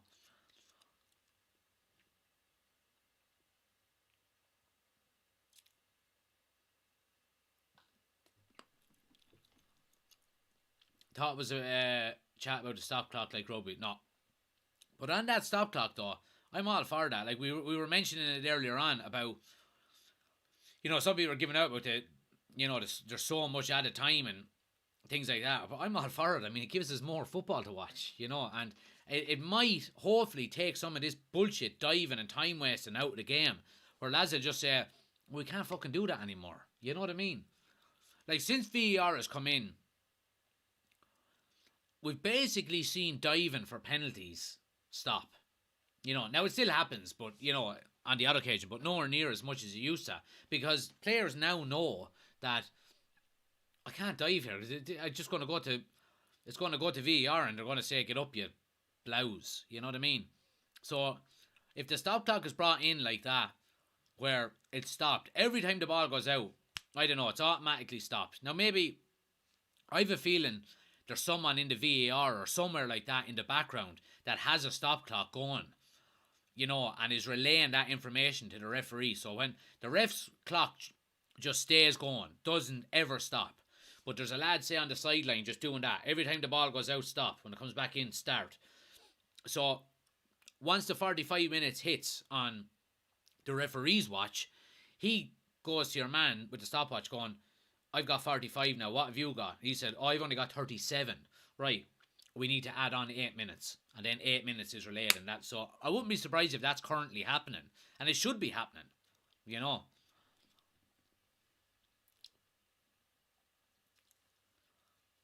Do you think the Premier League will see outrageous added times now? Probably. It's been tried and tested here now. And it seems to be working. So I wouldn't be surprised. Twigs is in. Good to see you, pal.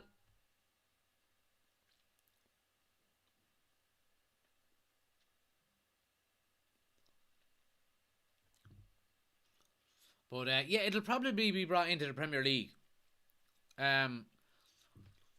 It should be, in my opinion, because all of this bollocks time wasting and lads throwing themselves on the ground to win free kicks and staying down and things like that. Here's Morata now, gets in behind, lays it back. Oh, Williams with a strike and a great block and offside in the end. Spain are knocking on the door, but Morocco are defending like Trojans here. A couple of minutes to go in normal time. Oh, he looked on. He was definitely on. Oh, it was the second. Sorry, it was the offside from the second shot. That was offside. Chris says can't get red lemonade in the USA. Yeah, I think it's just an Irish drink. Because I remember in the UK people saying they couldn't get it before either. I think it could. I think someone in the chat will tell us. Anybody that's living outside of Ireland, can you get red lemonade anywhere? Does anyone outside of Ireland know of red lemonade?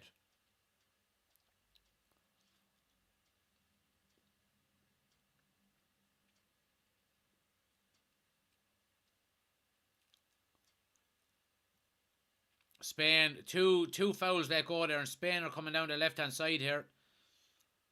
And they win a free there as well in a very, very good position. Patrick says it's hard to get Tanora outside of Cork. Cork have their little things by. Like Beamish. Is it Beamish that's in Cork?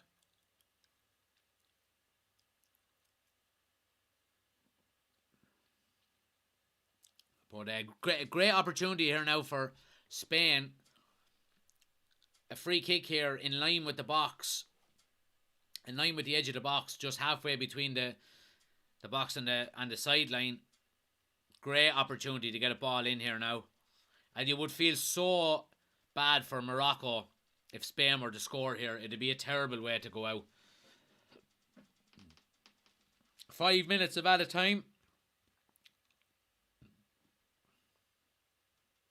Shane says it's a bottle of pop. Yeah. Fizzy drink. Free kick now. Back post. Header over the bar. Who was it? Morata with the header. Kai says Mbappe might not be playing against England. Didn't hear that. We'll find out soon enough, I suppose. When's that game? Saturday. City have a load of big games after the World Cup, says Dylan.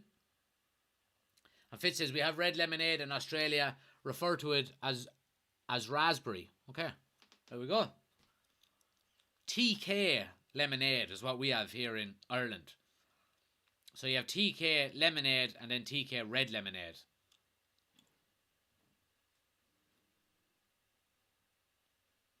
Oh! Simon, Jesus, he had the shits in everyone there, so he did in Spain. He tried too much and jeez, it was nearly a block. If your man from Morocco had thrown his foot at it, he would have blocked it. And it would have went into the goal. But he clears his line. Squeaky bum time there.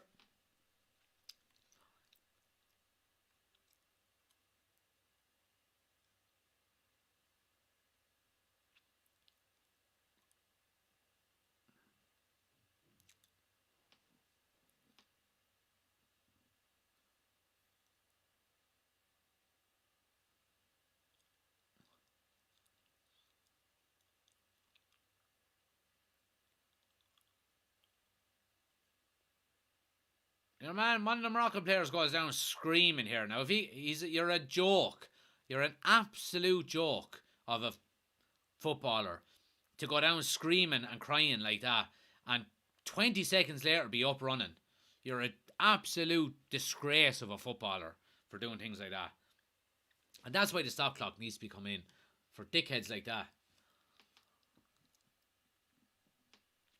Ziyech now to get a free. Oh, is he on?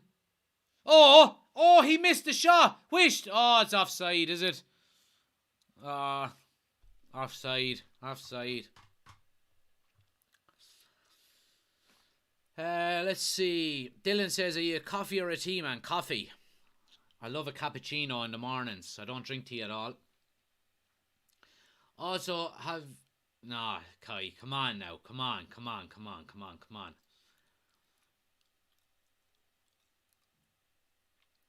Hope me, that what Matt Ryan did against Argentina. Yeah, he did, in fairness.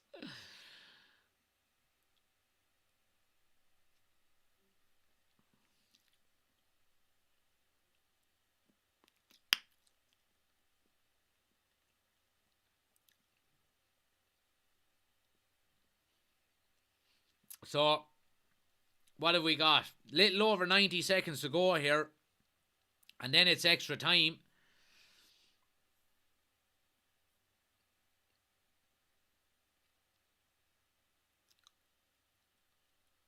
And Spain step into the Moroccan half here. Spain are obviously looking to win this before the end. And Morocco just need to hang on. It's a throw to Spain. That's what the refs have to clamp down on, the theatrics of players. Absolutely, man. Absolutely. I can't stand it. I really can't. Olmo wins a free and in very good position here now. And this is going to be the last chance for Spain, you would think. A great opportunity in a good position to get the ball into the box. Not within shooting range, but a good chance to get the ball in. And Morocco just need to see this out to get into extra time.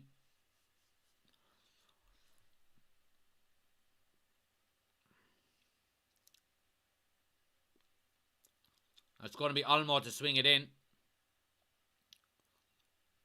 Oh, the keeper. Oh, what a save. So Olmo plays one of them free kicks that's just inside the front post and it doesn't hit anyone. And usually the keeper gets stranded and it just trickles in. But the keeper does well, makes the save and puts it out for a corner.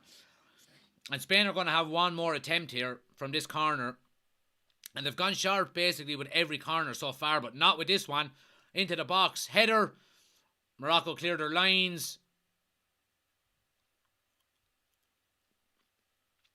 So we're gone over to 5.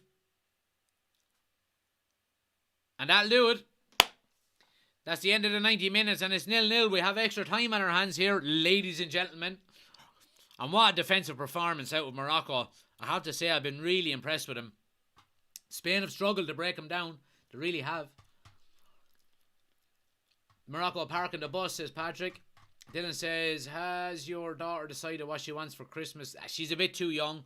She doesn't really fully understand what it's all about, so we've just bought her a load of presents, so she'll enjoy it. Bono was magnificent with that save. He was. He moves in mysterious ways, Patrick. You know, that's how he made the save. He moves in mysterious ways. It's alright. It's alright. It's alright. He moves in mysterious ways.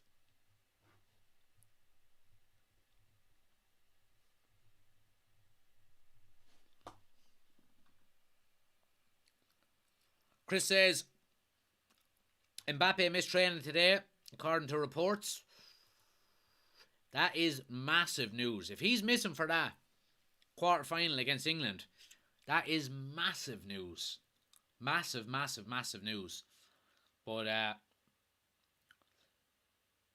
because he's a danger, man. You know what I mean? You know, and a lot, but in saying that, a lot of people saying you need to stop Mbappe to beat France. You need to stop I think you need to stop the supply to Mbappe to beat France. Because if you keep Mbappe from getting the ball, then you don't have to stop him at all. You know what I mean? Who do you think the best chance getting the winner? I say Morocco will get it. Well, Morocco are very tired. That's the only thing.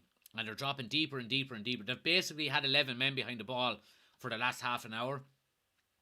And Spain are creating a couple of half chances, but Morocco are very resolute, and they're sitting in with their a bank of 4 and a bank of 5, and they're hard to break down.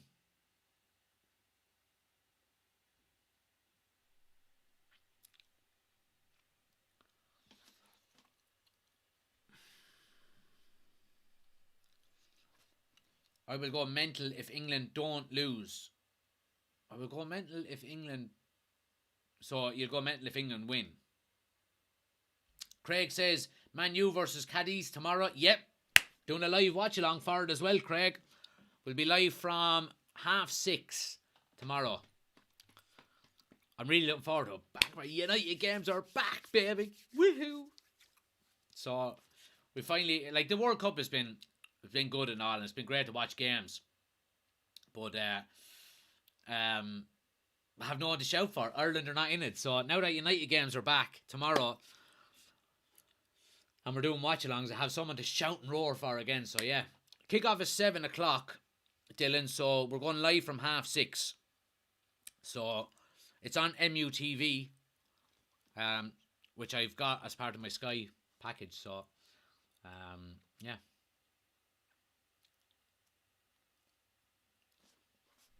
Twig says, my accent thickens every day, even though I'm from Kerry and spent my life here. I called my cat Peanut instead of Peanut. And he says, glory, glory, Man United. Can't wait to be yelling at a TV again. It's going to be brilliant. Going to be brilliant. So we are playing tomorrow. I'm not sure when the second friendly is. We've got 2 friendlies. I think maybe another one.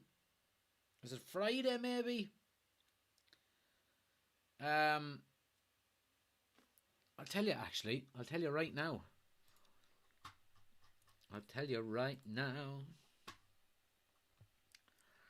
Tomorrow.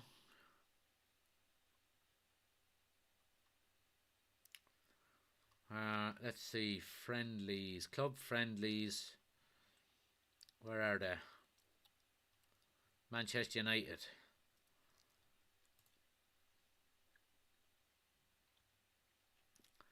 Manchester United fixtures. La la la la la. Where the fuck are the fixtures? There they are. Real Betis. Real Betis is on Saturday at 5. Okay. Saturday at 5 o'clock. Interesting. Because we also have...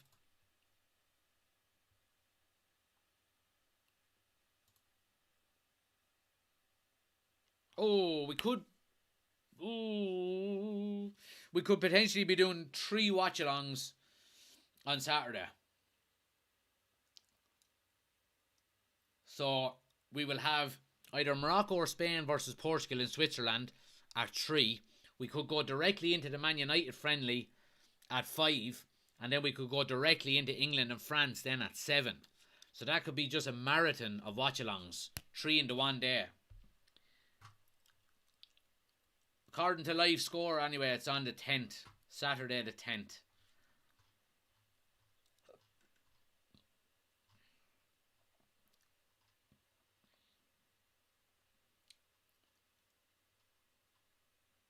Yeah, 5 o'clock Saturday.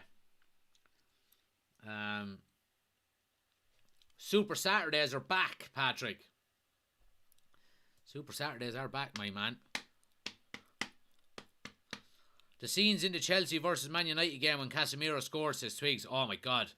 Anyone who hasn't seen that YouTube video, go back and watch it on my YouTube channel. And just go to flick forward to the timer when Casemiro scores. And my reaction. Probably one of the loudest reactions I've had so far on the channel, but it was certainly good. Ronaldo playing tonight, says Shane. I would presume so, Shane. Yeah. I don't see any reason why he wouldn't be unless he's got an injury that I haven't heard of so far. I don't know if they've confirmed the lineups yet. No, they haven't. Who are we playing in the Carabao Cup on the 21st of December? Is it Burnley, I think, at home? Vincent Kompany comes to Old Trafford as manager. Are you Irish, says Danny? I am. I'm from Kilkenny. Plenty of coffee, says Fitz. Absolutely. Stock up on the potatoes, chocolate and drinks. Yeah, I think so. I think we'll have to do it.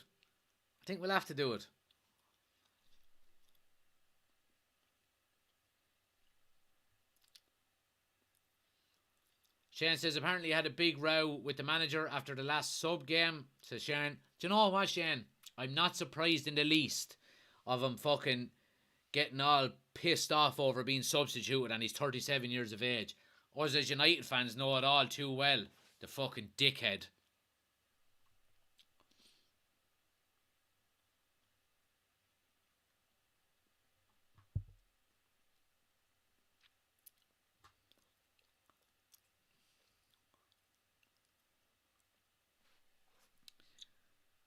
Saturday is the day, lads. Put it on the calendar, says Twigs. Absolutely. Saturday is our day for marathon watch-alongs. Shane says, up the Cats. I'm a Kilkenny man myself. On the Cats. Mbappe could get a slight rest, says Chris. Damn, typical Saturday. I'm out on the pop, says Ben. Man, you roared your head off, says Twigs. Plus, there are flu-like symptoms running through World Cup players, says Chris. All right. Shane Dunn says, the hatred for him, but I agree. For Ronaldo, yeah, he's in my bad books at the moment. I'll warm to him again, don't worry. But don't fucking get Twig started here now about Ronaldo. I think he hasn't got out of his arse, yeah. But, look, everyone has their opinion. I respect everyone's opinion. He's just not in my good books at the moment. Shane says he ripped up the changing rooms apparently. I don't know. Ronaldo cares about nothing other than money, says Dylan. Super Saturday, says Twigs. Super Saturday. Would you take him back as a coach in 2 years' time? If he was the right person for the job, yeah, no problem. Absolutely no problem. But I hope he wouldn't be expecting to fucking get 15 minutes at the end of games as a coach or something and then throw his fucking ties out of the pram if he didn't. He's not going to go into coaching or managing when he's retired. Absolutely not. Oh, lovely ball. Morocco are in. Whished. Go on, son. Oh, he didn't pull the trigger in time. He was offside in the end, but Laporta gets back and gets a toe on it just as he was about to pull the trigger. Would he have been on? No, he's just off, I think. And that's how dangerous.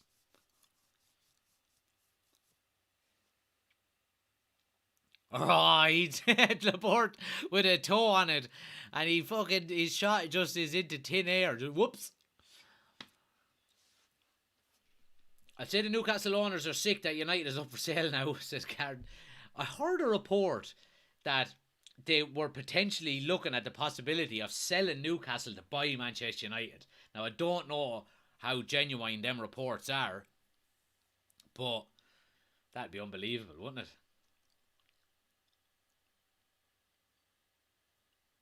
Andy is in. Good to see you, pal.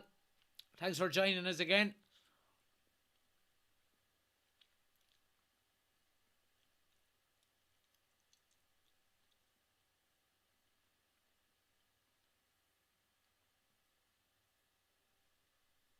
Twig says Ronaldo really is incredible. To do it so well at such a high level is incredible. What a goal. Fever Ronaldo. I don't blame him for wanting to leave. He gets no game time soon. Can't disagree with any of that. You know my stance on it. I can't agree. I can't disagree with anything you said there. He's been amazing, unbelievable. It's just he wasn't getting game time. Absolutely. I just think there's more professional ways of leaving a football club than that. That's just my opinion, though.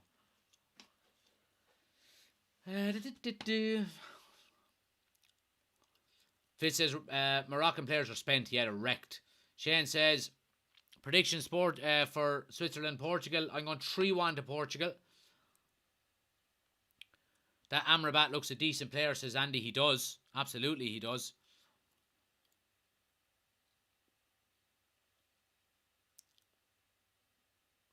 Spain now with Williams down the right hand side. Gets to the end line. Cross into the box. Oh, just over Morata's head.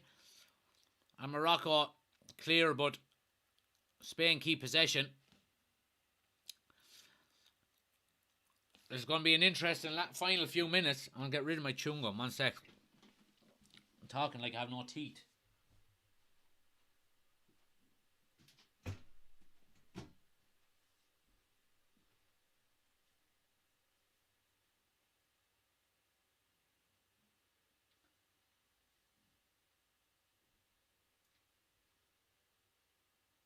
Spain are ringing in the substitutions here.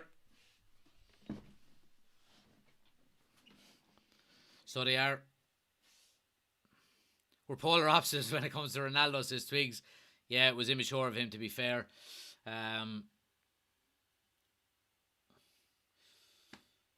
Sarah says, hello, good to see you, Sarah. Andy says, I actually fancy the Swiss later. Wouldn't that be an upset, wouldn't it? Will Mbappe play in the France versus England game? Don't know. I'm sure we'll find out, Dylan, the closer we get to the game. But this game is on a knife edge. Had Amrabat in DLS 22 mobile game, and I always brought him off the bench, and he would instantly score.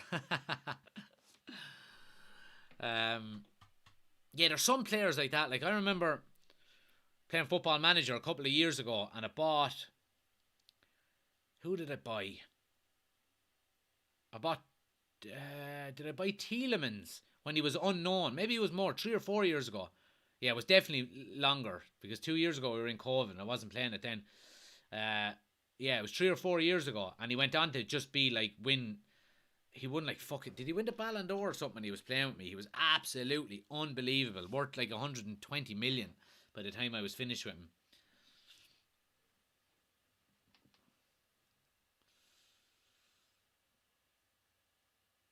Sarah says, who you reckon, England or France?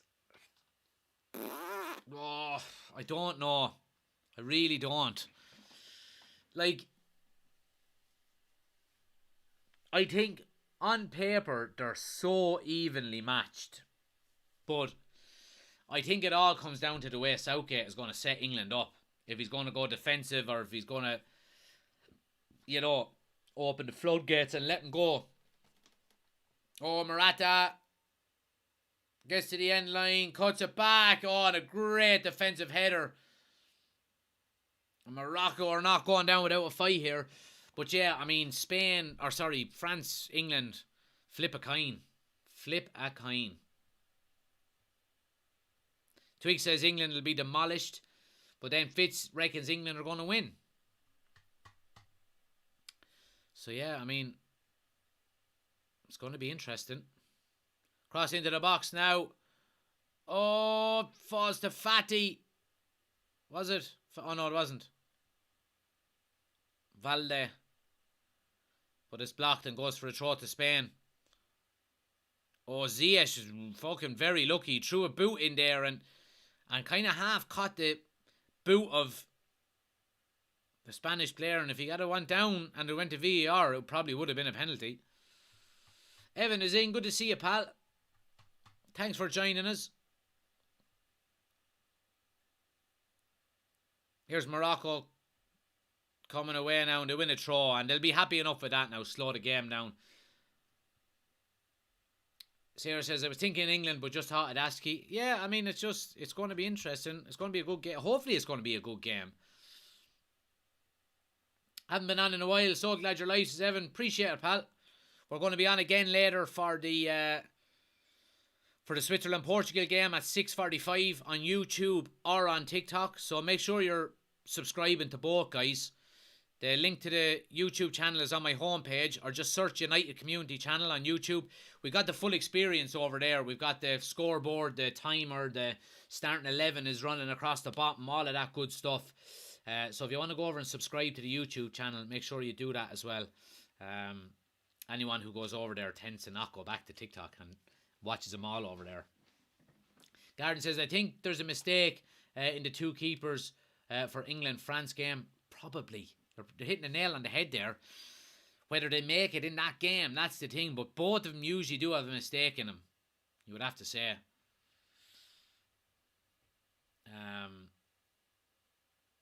City says, I love your game. I love your lives. Appreciate it, pal. Thanks a mil. Make sure you just hit that follow button, hit the like button, and share it with any of your friends. Ben says, come on, lads. It's coming home. LOL. Like, I wouldn't mind England winning the World Cup if you just stopped singing that fucking song. It's coming home, it's coming home, it's coming, football's coming home, where it wasn't invented. You know what I mean? It's such a fucking terrible song.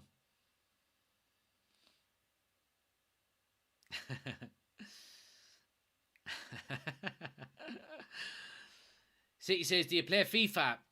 I do, but I'm a Call of Duty person, and I'm after switching on Call of Duty from joypad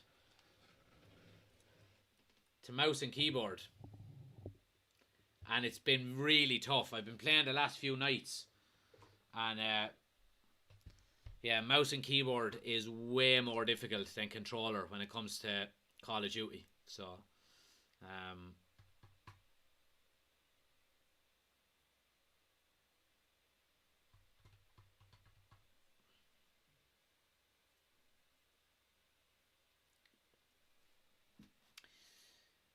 who do you think will win the World Cup, says Evan? I think Brazil will win it. I've backed Brazil since I don't know, well before it. Shane says, why do you use them then? Because if you can master mouse and keyboard. Hold on now, here's Morocco getting into the box. Oh, the save. His shot was right at the keeper, and it was an easy enough save by Seaman in the end. All he needed to do, he was on the 6-yard box. All he needed to do was play it anywhere left or right, and it would have been a goal. Oh, they're so unlucky there. But anyway, back to the mouse and keyboard. If you use a mouse and keyboard, you have more fingers to use on the keyboard. You know, so you shoot with the mouse, left and right buttons, and then you, like my mouse has buttons on the side of it as well. So this is not the mouse, but it's just a different one. So you have the two buttons here, and then you have the scroller in the middle. And on my gaming mouse, I have two buttons either side here. So you can throw a stun grenade and then a normal grenade with the side buttons.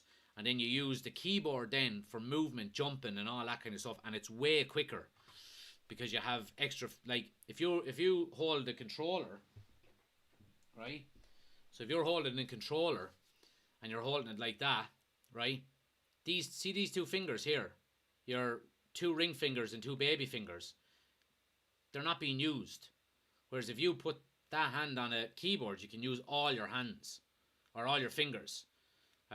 So yeah, it gives you that little bit of an edge when it comes to first person shooter games.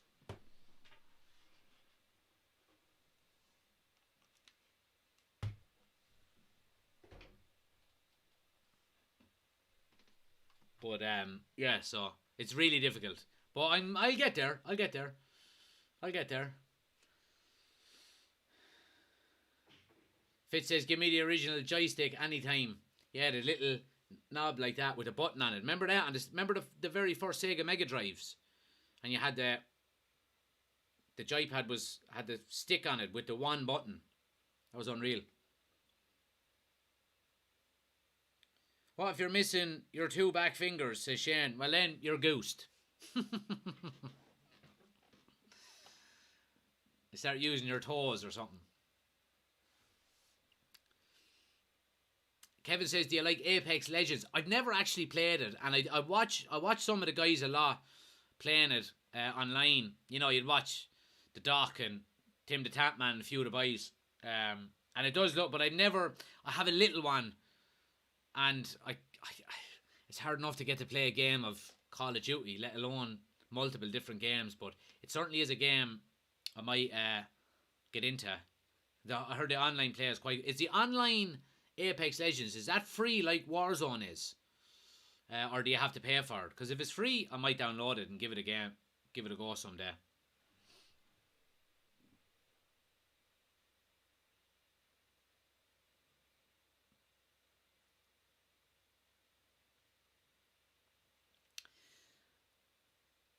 Right.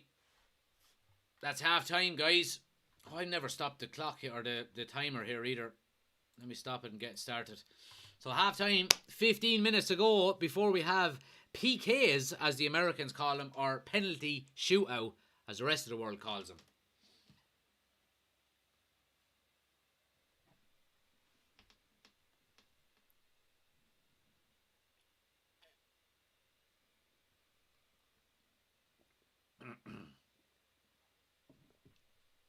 Get the meanies out, says Evan. The dinner's on the boil, my son. I won't be ruining the appetite. Appreciate all the likes, guys. Over 11,000 likes on TikTok on this stream, which is great to see. If you're new to the channel, make sure you hit the follow button. Daily Manchester United and World Cup content. We're doing all of the watch-alongs as well. And obviously, we're back with Manchester United watch-alongs tomorrow night. They're playing a friendly. So make sure you hit the follow button so you don't miss out. Really do appreciate it. We're on the road to 21,000 followers. So I really appreciate all the support. Hit that follow button. And if you're already following, make sure you hit the bell notification on the homepage on TikTok. You'll get notified then anytime we go live, so you won't miss out. Chris says, UCC team, let's go. Absolutely. Ben says, should have old school American penalties in the World Cup. LOL. Weren't they unbelievable? So for anyone who doesn't know what the old school penalties used to be in America, in the MLS back in the 90s and the 80s, they wouldn't have penalty shootouts like we know, ball on the spot and take a shot. So what happened was that the person who was taking the penalty used to have to run with the ball from the halfway line and take on the goalkeeper and try and score on a 1v1. Obviously the keeper wasn't allowed outside the box. And it was absolutely unbelievable. Check it out on YouTube if you're interested in seeing the old American penalty shootouts. They were unbelievable. Kevin says, you don't need Xbox Live Gold to play the free games. Rocket League, Warzone, Apex. Yeah, I've got PlayStation, so I don't know. I've got a PS5, so I'm not sure. Can I download it for free? I don't know. Opened all your packets, this fits. No, actually, let's open one of them now. We'll just do one because this game is on a knife edge. Michael says, I wasn't notified of your live. When you hit the bell notification, Michael, you have to click all rather than personalized. So if you hit the bell, it'll give you the option of hitting all, and then anytime we go live, you'll get it. Right, let's see who we get in this World Cup pack here. World Cup sticker pack. Ecuadorian Robert Arboleda to start. Let me just get it up on the screen here. We have an Argentinian defender, German Pezzella. Polish defender, Rybus. It's a poor packet so far. Akram Hassan Afif from Qatar.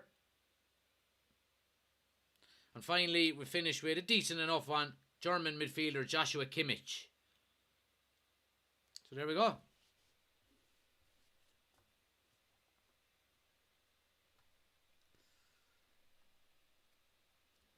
Oh, no, no.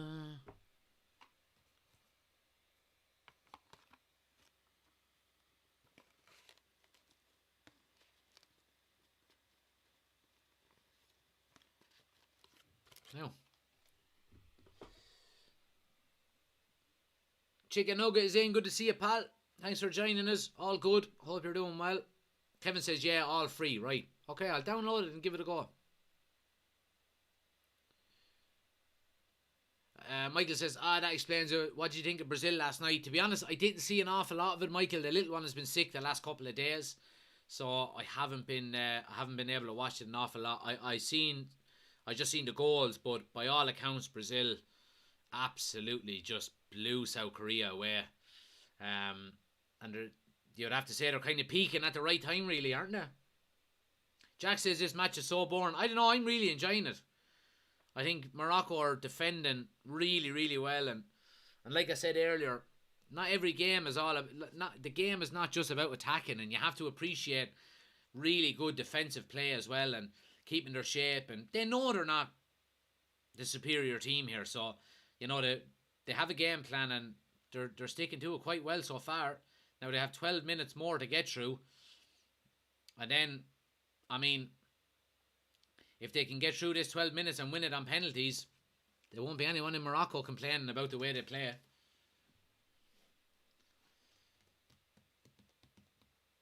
It was over after 15 minutes, says Michael. Yeah.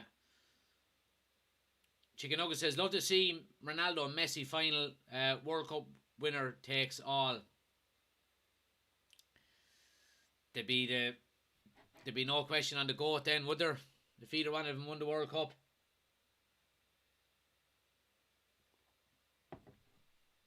But in saying that,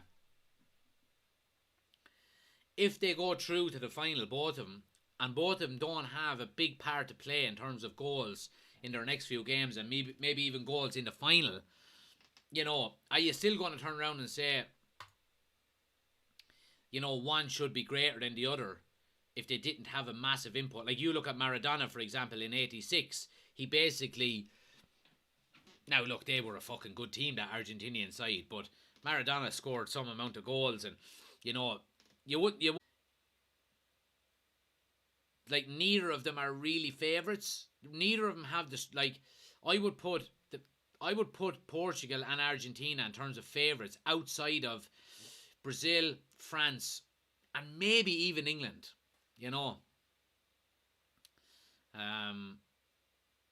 So if either one of them teams do win it, then it'll be an unbelievable achievement. CEO says, Pickford getting lobbed against France. A Fitz said, my prediction is Brazil-England final. Sure said, I said it will be pens. You did, in fairness. Will you be doing Portugal later? I will. We're doing Portugal later. And then we're doing Manchester United tomorrow night. United have a friendly game tomorrow night against Cadiz in Spain. So we're going to be doing that from 6:30. Kickoff is 7 o'clock. So I'm going to be doing that game as well. And then we have a marathon on Saturday. We've got 3 games in a row on Saturday. We've got the winner of this game and the winner of Portugal-Switzerland play each other at 3 o'clock on Saturday. And then Man United are playing at 5, so we'll go straight into that game. And then once Man United are over, we're going to go straight into the England and France game at 7. So we're going to be live for 6 hours minimum. So yeah. Brazil England final, says Stuart. I think we can beat Brazil as well. It's coming home. It's coming home. Jesus. Spain now coming down the right hand side. Williams. He's a tricky player, that Williams lad.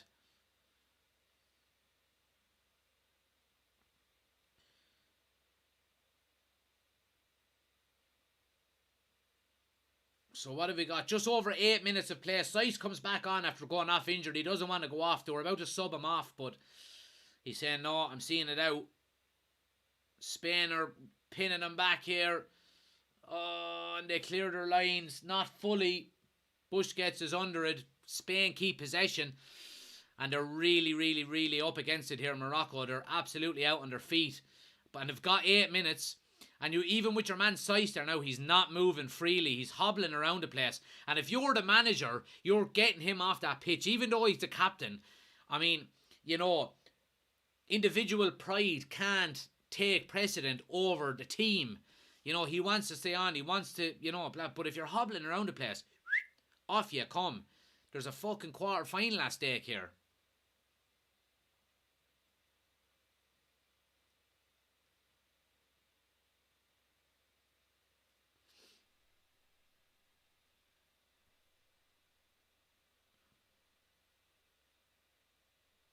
Craig says, that's a long session you've booked. As your missus, have you booked your missus for a spa day so she doesn't get mad? No, she's working. So I'm just going to get my mother to mind the little one. But look, we'll see what we can do. I might not be able to do all 3 of them, but I'm definitely going to get the United game at 5 and maybe go straight into the England game then at 7, you know.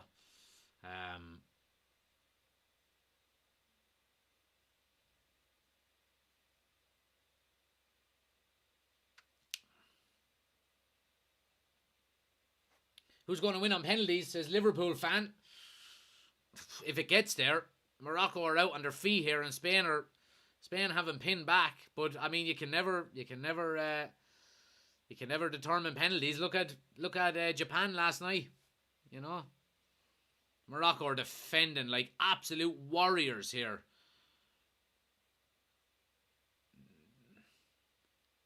Oh! He has the pace. Hakimi is in here. Oh, he can't sort his feet out, you big idiot. Oh, just switch it onto your right foot and block off the man. But he can't sort his feet out. And he had the pace over Rodri there. Oh, he tried to get it back onto his right. He should have hit it with his left. Sorry, I said it the opposite way around there. He should have hit it with his left.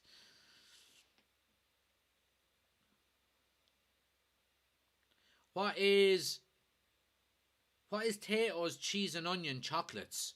Oh no, no. Don't do that, Chris. Don't waste your money on that now. Don't waste your money on that. Although I do like putting, that's a free surely. I do like putting chocolate in on potatoes or in onto popcorn and stuff, but if there's a cheese and onion flavoured chocolate, oh, Jesus, stay away from it. Jock is in. Good to see you, pal. Fitz says, Martin, Saturday, you might need a tag partner. I need to start employing a few people to do these watch-alongs, don't I? Start making a few bob. Morocco deserved this, says Shane. Well, whoever loses this game or whoever doesn't go through is going to be really hard done by, because Spain have been knocking on the door all game and Morocco have been defending unbelievably. So, I mean, you couldn't take it away from either of them. But this is what the World Cup is all about. You know what I mean?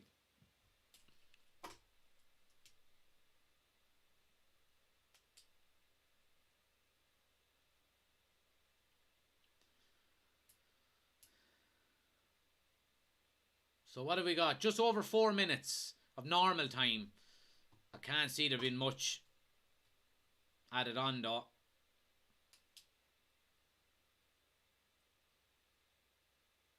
Oh, Morocco are doing really well. Oh, lovely link-up play. Oh, two of them getting each other's way. Will you go me way, you big Egypt chap? What are you doing? And now Spain are on the break, and they've got numbers over. Oh, jeez, if Spain score here because of that mix-up. Fuck it. Morata. Ah, smelly passing. It goes out for a goal kick. Come on, Morocco.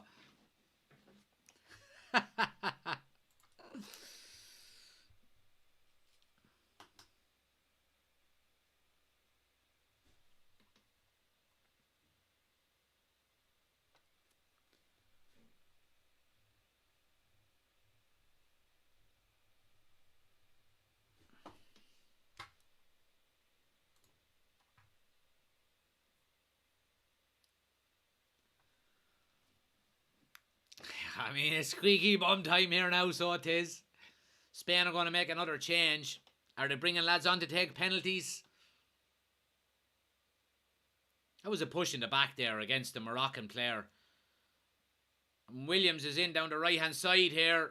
Oh, again, great defending. Oh, good header away, and it's a corner to Spain. And Morocco really need to dig in here. They really do.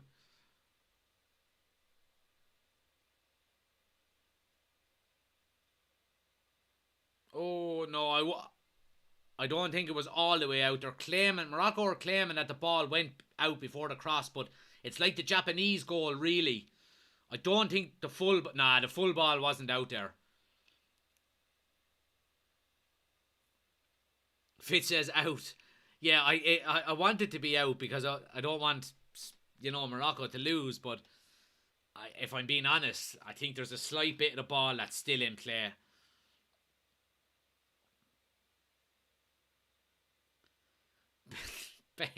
Ben says bring Mata on, take the hair off. Oh.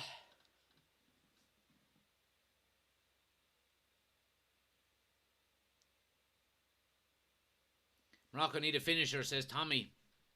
They can't even get the ball up to a lad who would be able to finish it. They're just defending, but they're doing it well.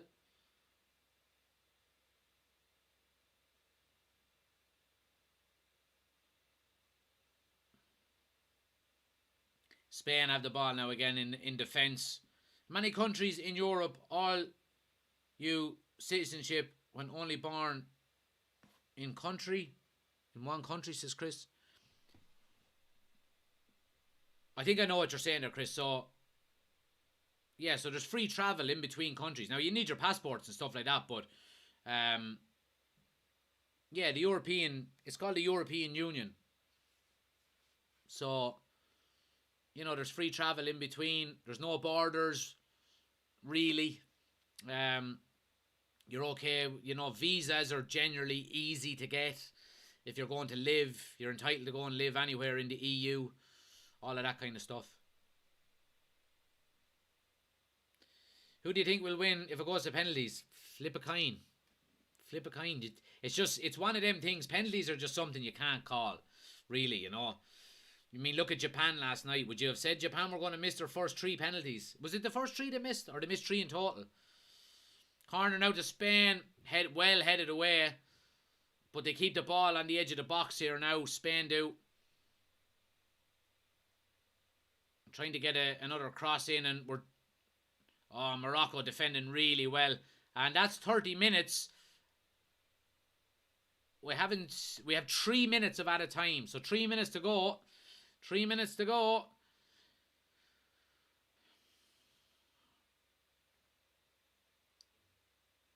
Massive, massive effort by Morocco here. You just hope and pray they can hang on because they really don't deserve to lose this game, especially in, in normal time or added time, and just give them the chance to go for it at penalties.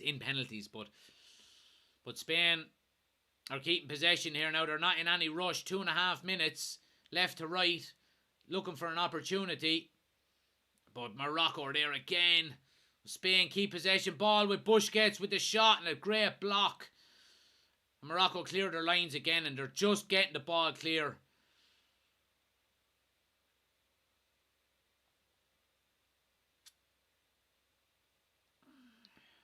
And Morocco are just getting everybody behind the ball here.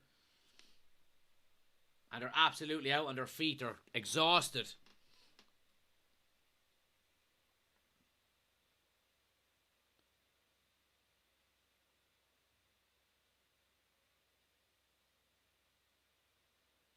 Ball into the box now. Oh, no! Oh, jeez, I thought it was an own goal. Oh, me heart. Oh, so the ball was swung in and it was flicked on. And the Moroccan defender gets his toe to it, and the keeper has already gone the other way. And I thought it was gone into the far side of the goal, but it's gone out for a corner. Oh, me heart. Me heart.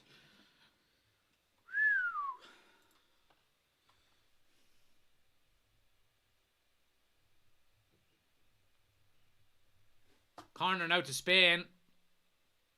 And a header away. We've got 60 seconds to go here. Just over 60 seconds.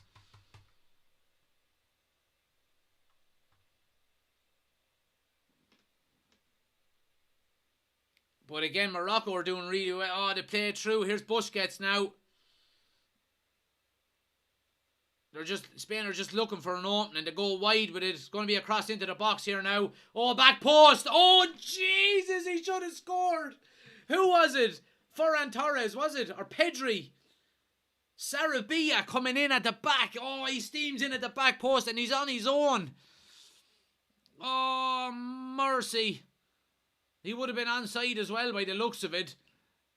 And oh, he hits the post. He hit the far post.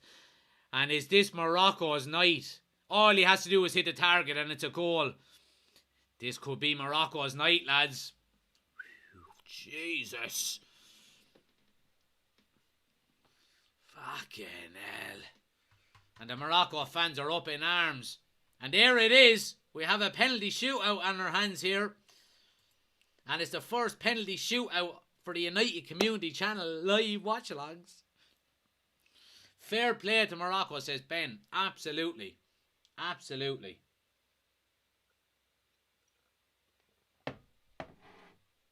Fair play to Morocco. What a great defensive display, you'd have to say.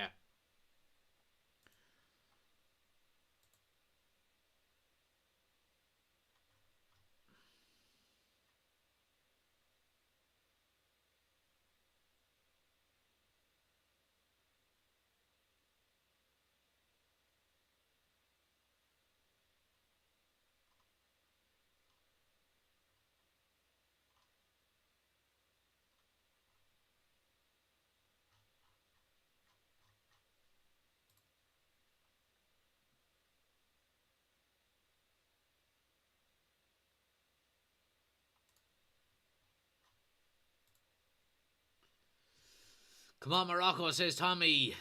Let's go, Morocco, says Fitz. This is deadly, so it is.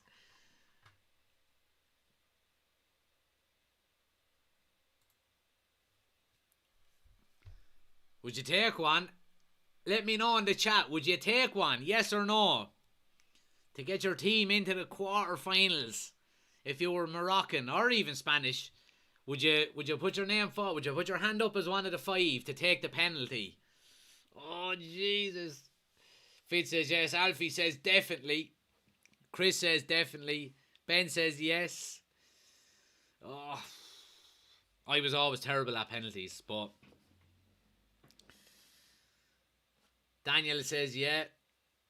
Jenna says, being realistic, I think Spain will win the penalty shootout. Well, you would probably expect it, but I mean, you don't have to be a world-class player to be brilliant at penalties. You know, so, and that's what makes penalty shootout so great. You know what I mean? You could take the top 5 penalty takers in the world and, the fucking 5 out of the 200. You know what I mean? And there'd be a chance that the top 5 might not win. You know what I mean? So, it's unreal. Japan proved it, says Fitz. Absolutely. Absolutely. Chris says, always took the 5th. Maguire has never missed. He hasn't. If Maguire can smash a penalty, anyone can, says Ben.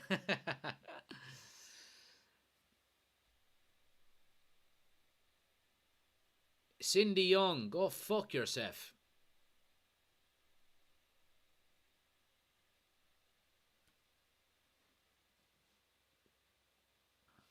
Look at how it went with Japan, says Jane, that they were too tired to kick the ball properly. That's probably true. And I tell you one thing, this Morocco team is tired. They are tired. You know, it's just a brilliant, brilliant defensive performance for them. And Spain weren't able to break them down, you know. Stick with us though, guys. We're going to be here through the penalty shootout. We'll let you know as it happens. Chris says, I missed the answer. How many European countries grant citizenship if you are only born in the country? Neither parents being...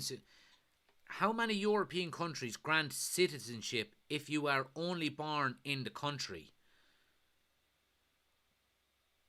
I think any European country, that's in the European Union, like if one of your parents is from, say, if you were born in America, but one of your parents was Irish, you are entitled to get an Irish passport. I think that's every country, as far as I know.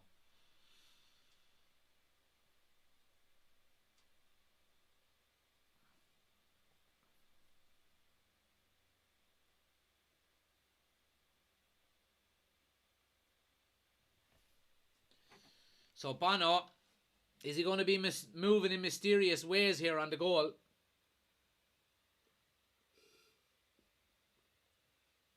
Yeah, you know what I done there. You know what I done there. Hit the follow button, guys, if you're new to the channel. Daily United and World Cup content. All of the watch-alongs. You know, we have a fucking penalty shootout here. We're going to keep you up to date on it. Hit that follow button for me. Helps the channel out a ton. We're on the way to 21,000 followers, so I really appreciate it. We're just about to get started here with the penalties. And it's going to be Morocco to go first.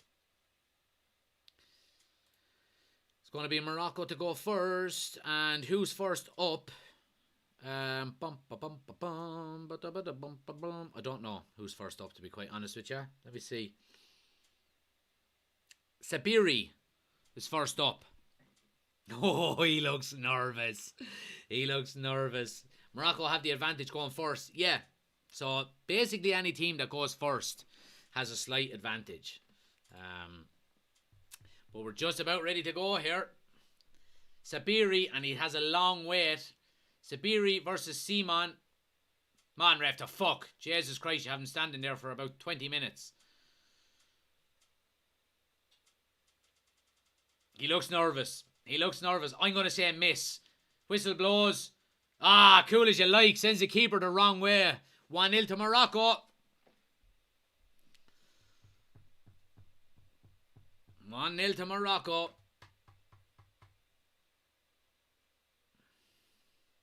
Advantage Morocco so far.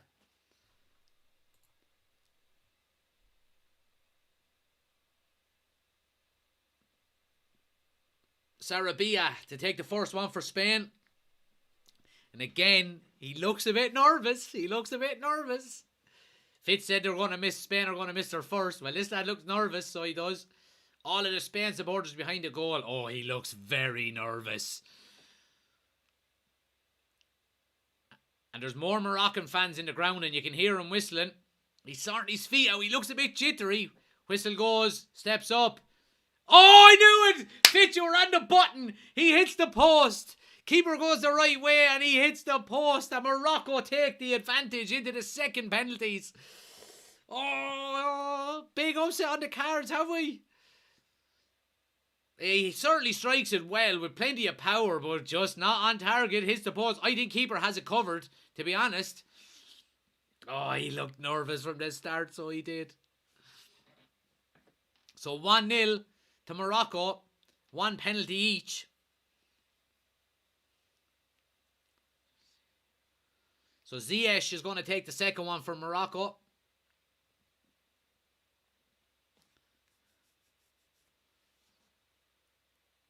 Waiting for the whistle. There it is.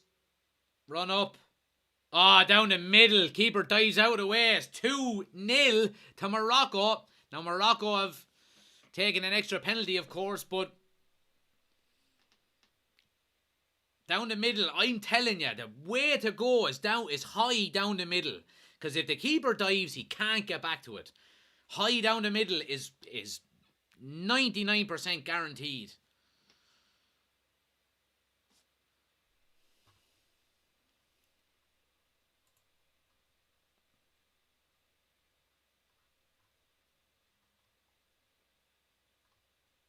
Soler now to take the next one for Spain. And again, he looks nervous. He looks nervous.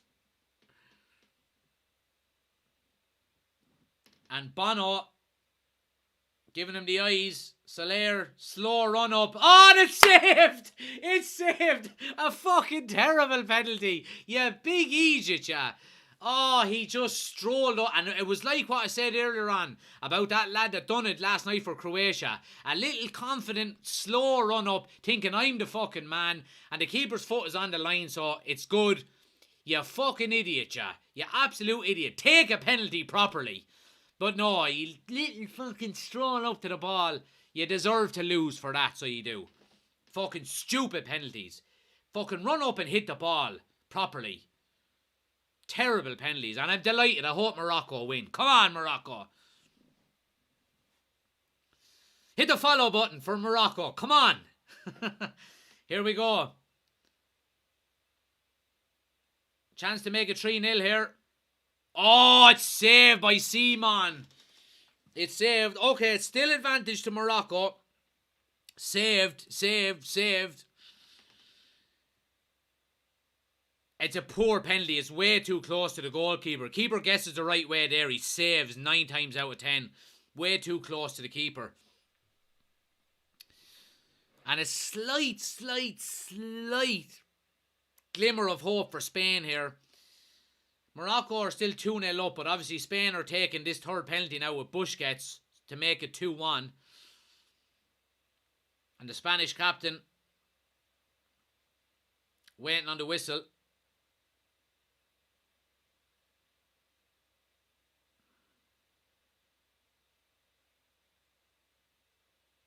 Here we go. Here comes the run up.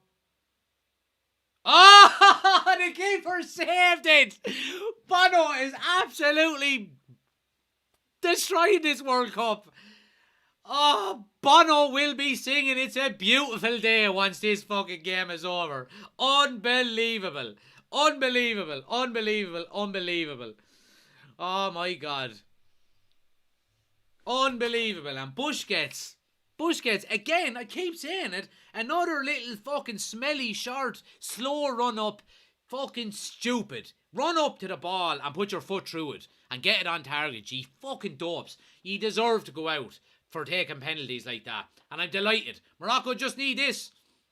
Hakimi, and if he scores, Morocco are through. Come on, Morocco. What a moment for Morocco if this goes in. And this is going to be the upset of the round. And people said it in the chat before the start. This is going to be the upset of the round. Hakimi now, whistle blows. If he scores, they're through.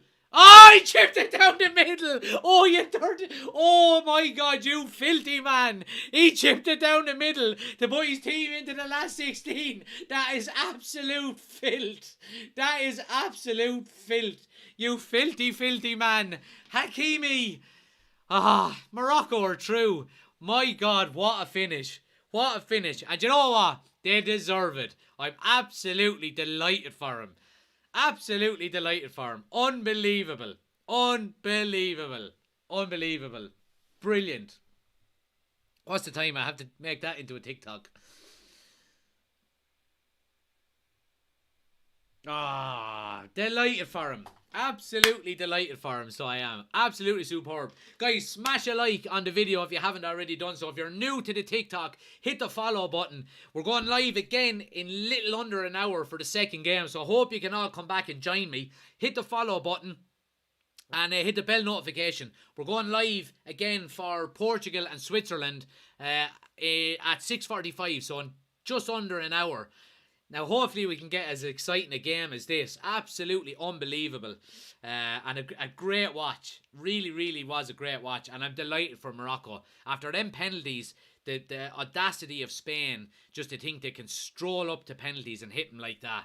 you know, they deserve to be going home after, regardless of how well they played in the game or how much they dominated it. They deserve to go home after taking them fucking bullshit penalties. But guys, I appreciate everyone who's jumped on, everyone who's hit the like button. Like I said, if you're new, hit the follow button on TikTok. We're going to be back live in 57 minutes for Portugal versus Switzerland. I hope you can all join. Then I'm going to jump off, get a bit of food, and I'll see you in a little under an hour. Alright? Thanks to everyone, guys. See you in a bit.